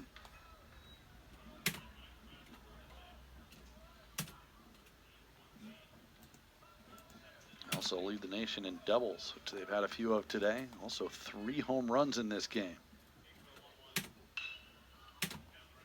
That'll get out of play, 1-2. One of the, do you want to get some deep? Let's do it. So that I got time. Cornell, ever heard of it? It's from The Office. And when Andy Bernard was talking, he was referencing a quarterback that was actually at Cornell by the name of Nathan Ford. And the reason I know that name, I feel like I vaguely remember this. because he went to high school right here. He went to high school, Palo Alto High School, There you across the go. street. So that's your. We've had a lot of Office talk today. Yeah, let's see how many more Office references we can get in. I think we can get a few more. Line drive to center, sinking in front of Hott for a base hit. Curse will come in to score. It's an RBI single for Waugh. And it's 14-1.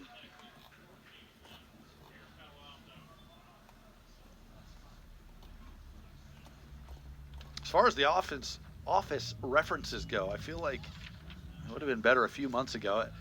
I still will watch it whenever it's on, like Comedy Central or something, but I feel like I've had less time recently.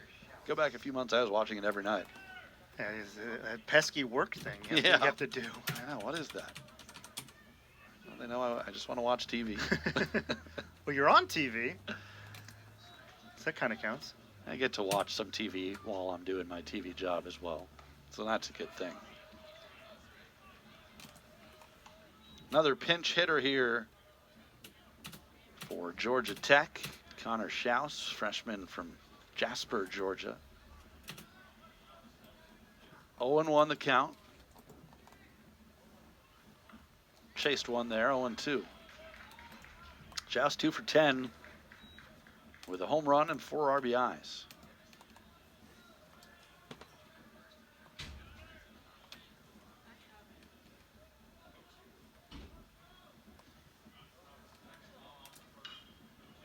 Little tapper. This is going to be a tough play. Gomez off the hill, throws late, and the bases are loaded. You could not roll a ball with your hands a better spot on it for Georgia Tech than that. That's now 17 hits today for Georgia Tech. Another pinch hitter coming up for the Yellow Jackets, sophomore Nathaniel Coupe. So this inning has been going on for a while now. 5 runs have already scored. This is the 11th batter to come to the plate. Oh, no. Fastball high.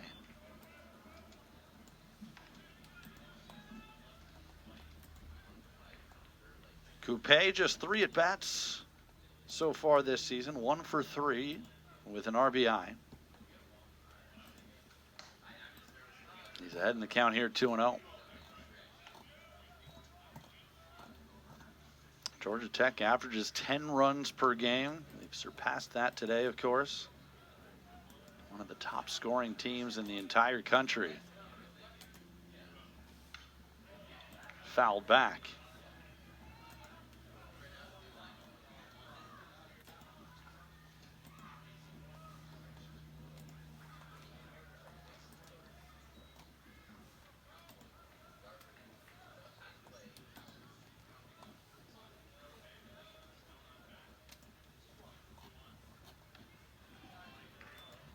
This is the 18th time this year that Georgia Tech has scored at least 10 runs in a game.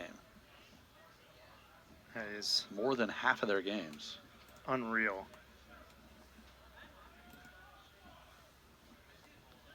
3-1 pitch. Deep to left. This one has a chance. It is gone. Second grand slam of the day for Georgia Tech. And they have put up 9 runs in the 7th inning. It's now 18-1. Grand slam, Nathaniel Coupe. That's his first home run of the season. He crushed that ball. If we're measuring the oak trees, that one was about 3/4 up. See it deposit in. Now batting the shortstop. And Lodies. that one just off the bat, you knew that one was gone. It's turned into a home run derby for the Yellow Jackets. 4 home runs today. 3 of them have come in the last 2 innings. And as we mentioned, that's the second grand slam today. As Kyle Lodies, he has one of the home runs. That came way back in the 2nd inning. He's at the plate now. He flew out to make the first out of this inning like a half hour ago. 2-0. Yeah, we were saying that Caleb Daniel was a double away from the cycle, might not get another chance. He might get another chance this inning if they let him hit. We'll see. Seen a lot of pinch hitters. 3-0 now. So the Cardinal just trying to get this final out. It has been a rough afternoon. It's been a rough inning. 9 runs home. That's a strike. So now, unless the Cardinal really explode for a lot of runs in the bottom half of this inning, this game will be over at the end of 7 because of the run rule. 3-2. Well, I think the good news for Stanford is they get a chance to play again tomorrow. That's a great point, too. Yeah, you don't have to sleep on this one, too. You can sleep on it for one day, but you don't have to wallow in it. That'll be a foul ball. The first 2 games of this series were competitive. As I mentioned, Georgia Tech won 8-6 on Friday. Yesterday's score a little deceiving, 10-3, but that was a 3-3 game into the 8th inning. This one really blown open starting in the 6th. Georgia Tech scoring early and often, really. A run in the first, 3 in the 2nd, 1 in the 5th, 4 in the 6th, and 9 here in the 7th. And the inning is still not over, as that's a walk to bring up Drew Burris. So let's see, how many batters is that now? That's 9 runs plus 2 outs is 11, 10, 12. So this will be the 13th hitter of the inning. Whew.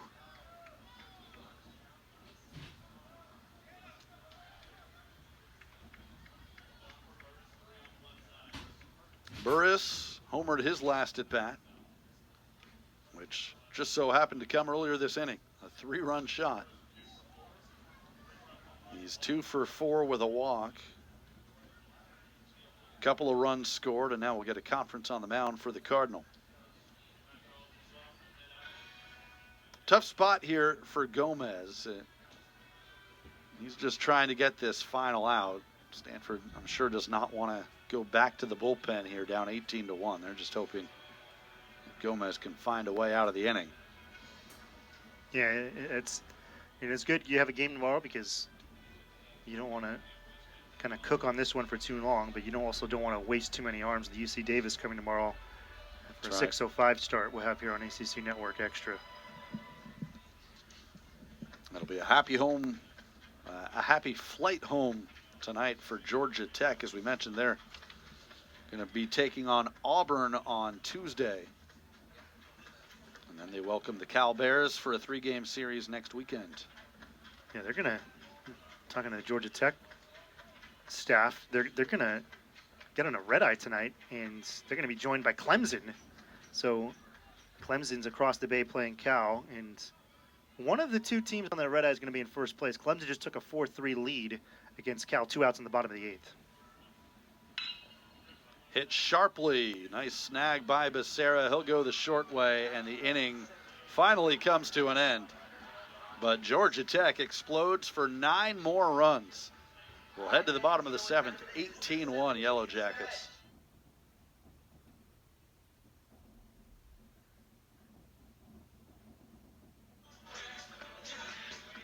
Bottom of the 7th inning, Stanford has a lot of work to do if they want to continue this game.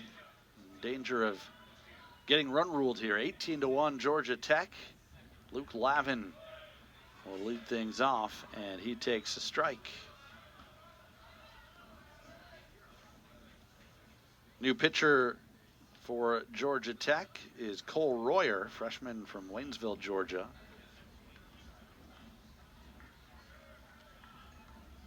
One and one the count. Royer 1-0, 5.40 ERA, 6 2/3 innings, 4 runs allowed, 9 strikeouts. Line drive to center, sinking for a base hit in front of Evans. So base hit for Lavin, who's now 2 for 3 today. And we're going to have a pinch hitter for Charlie Song. Yeah, Brett Blair, senior from Gainesville, Florida, 6'2", 220, outfielder. 7th appearance this year, 1 for 2. He's come on as a pinch runner a couple of times, has 3 stolen bases.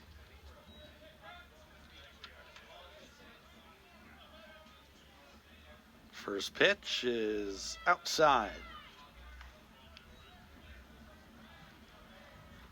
18 runs on 18 hits for Georgia Tech.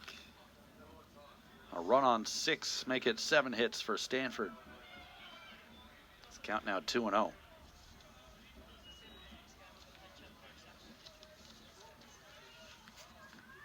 Georgia Tech's season high for runs this year, 21. That came their game before this series against Mercer. Foul tip, 2-1.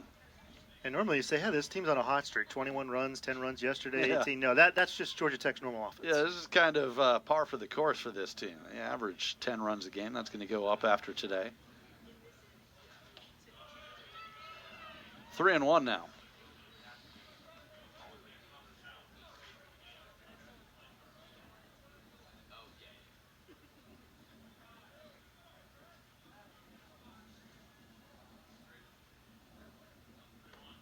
Swing and a miss, count full.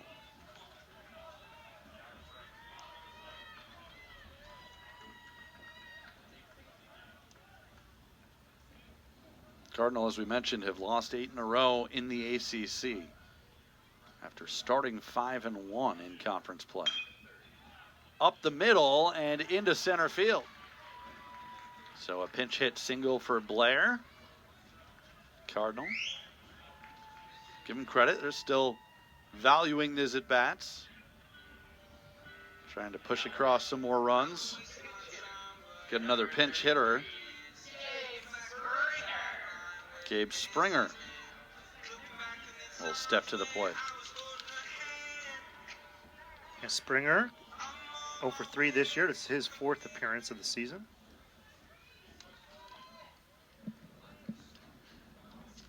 Junior from Boulder takes ball 1.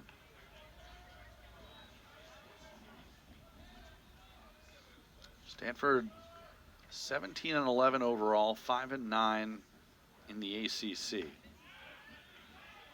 Clemson 25-6 and about to get to 11-4 in conference play.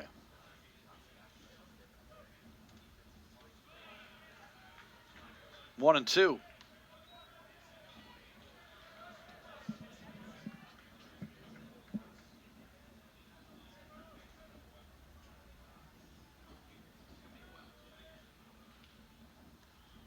To the backstop. Runners will move up 90 feet. 2-2 the count on Springer.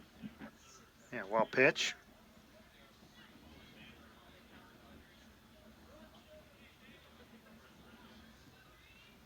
This Georgia Tech program has been finding a lot of success as of late. 4 of the last 5 seasons they've made it to a regional. Been to 3 College World Series in their history, most recently 2006. Count now full. We've talked about Danny Hall, 32nd season as head coach, winningest coach in program history, 4-time ACC Coach of the Year. And a close pitch, ball 4, so the base is loaded. So a chance for Stanford to at least boost the offensive numbers here, get some runs. Ethan Hott, the number 9 hitter, steps up. Cardinal would need 8 runs this inning to keep the game going. And now a visit to the mound for the Yellow Jackets.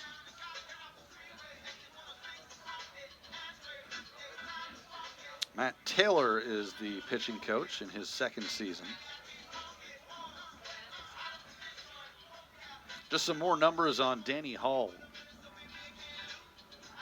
He's now, when you combine his 32 seasons at Georgia Tech and his 6 seasons at Kent State, he's got 1,436 career wins. That's 15th most all time in college baseball.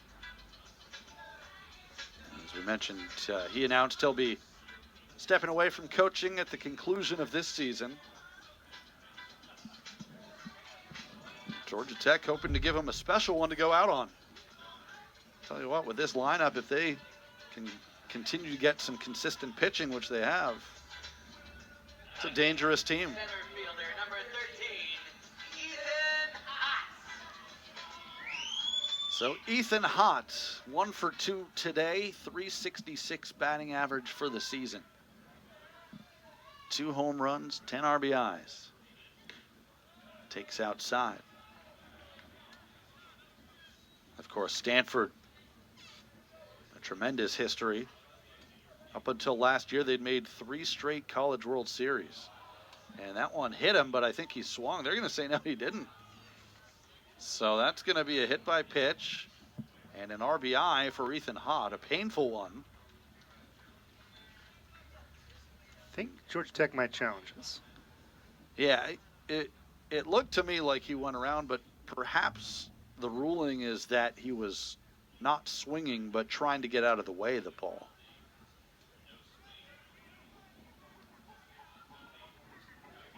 See if we have another look at this. Hott being checked out by the trainer. Hopefully he's okay. That's first and foremost in an 18-2 ball game. And it looks like he is. So here's another look. Number 1, J.J. Moran. Yeah, I mean, it's close. Play is under review. And it will be reviewed. Well, some of the fans don't love it, the replay review, but umpires will get on the headset and take a look.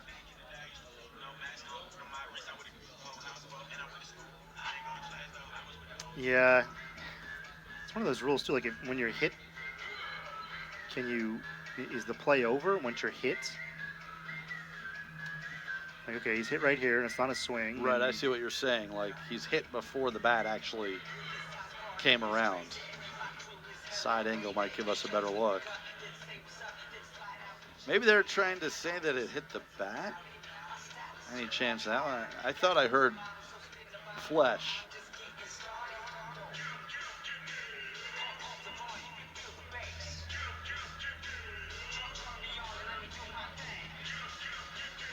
Yeah, I think that definitely hit him. And it's close to being a swing. Well, they've got a ruling, so at least it was a quick review. And what are they saying? Call is confirmed. Call confirmed. So I guess they were checking to see if it hit him, which it did. Pinch hitter, number 1, J.J. So it's now 18-2. And another pinch hitter for Stanford, but first I think we're going to get a pitching change. This is the second mound visit for Georgia Tech. Pinch hitter will be J.J. Moran. And that will do it for Royer. So we'll step aside, tell you about the new Georgia Tech pitcher when we come back. Yellow Jackets trying to close this one out in 7. Stanford, though, not ready to go down yet. Bases loaded, nobody out. We'll be right back.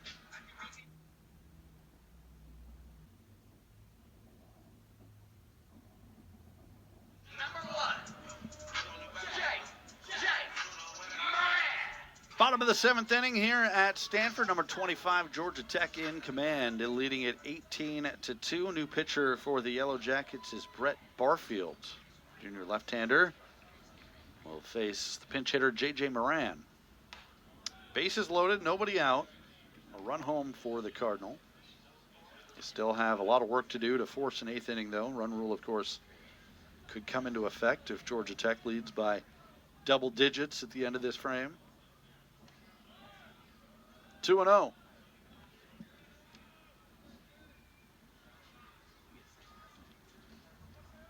Moran 3 for 16 on the season with a double and an RBI.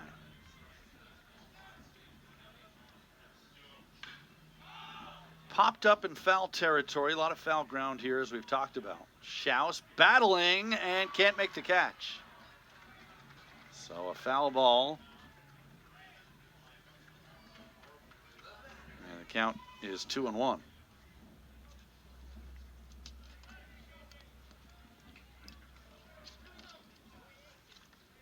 Well, Tim, you tell me the Giants have won on a walk-off. They beat the Mariners 5-4 today. That means the San Francisco Giants at 8-1 now with the best record in Major League Baseball. How about that? Yeah, Wilmer Flores, RBI single, ended that one. Another pop-up. This one is in fair territory. Daniel from second base sticks with it. They did call the infield fly rule on that one, so it's the first out of the inning. Bases still loaded. And now let's see if we're going to get another pinch hitter for the Cardinal. Nope, Tatum Marsh will bat in his regular place.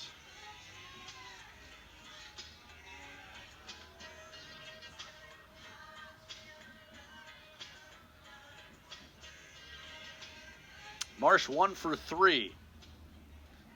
Hitting .384 on the year with a couple of home runs. 17 runs batted in.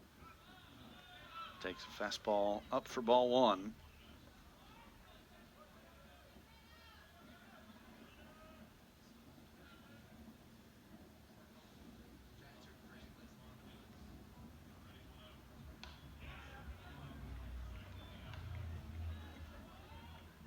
Top of the 9th inning over at Evans Diamond. It's 4-3. Clemson leads Cal.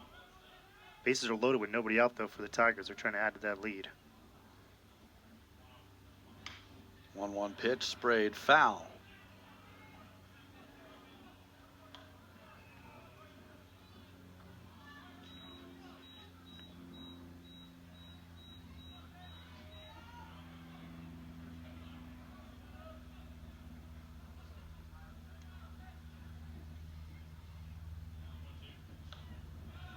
Two and two.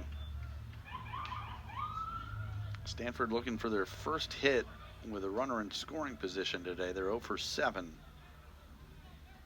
Georgia Tech 8 for 16.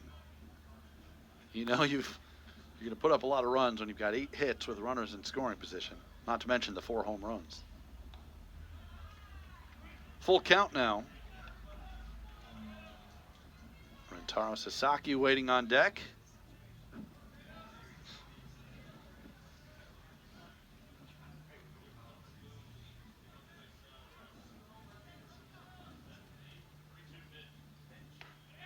And that is strike 3 called. So the Cardinal down to their final out. And Rentaro Sasaki will get a chance to hit with the bases loaded.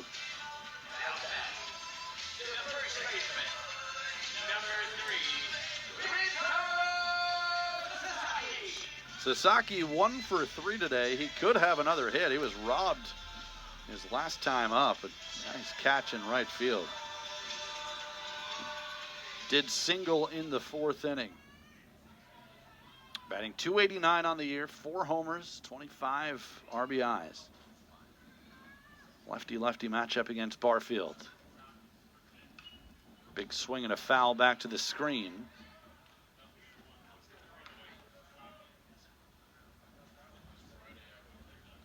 Well, in an 18-2 game, Sasaki certainly gives these fans a reason to keep watching, stay in the ballpark.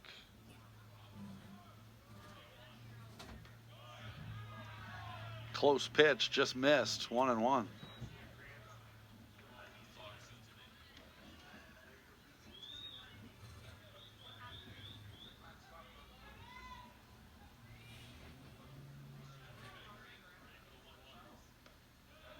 Two and one. All 4 of Sasaki's home runs this year have come in ACC play.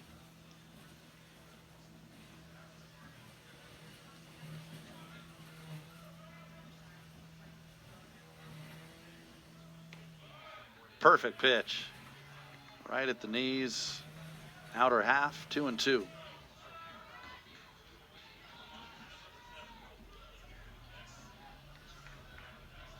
Barfield trying to get the final out here in the 7th.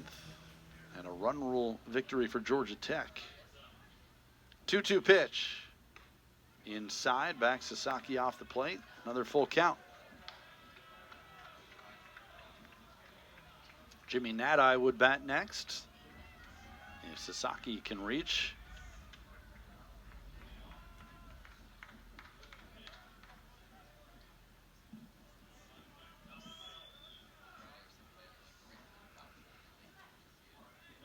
The 3-2. Pulled, tough hop at first base. Nice snag by Schaus. And he takes it to the bag, and that will do it.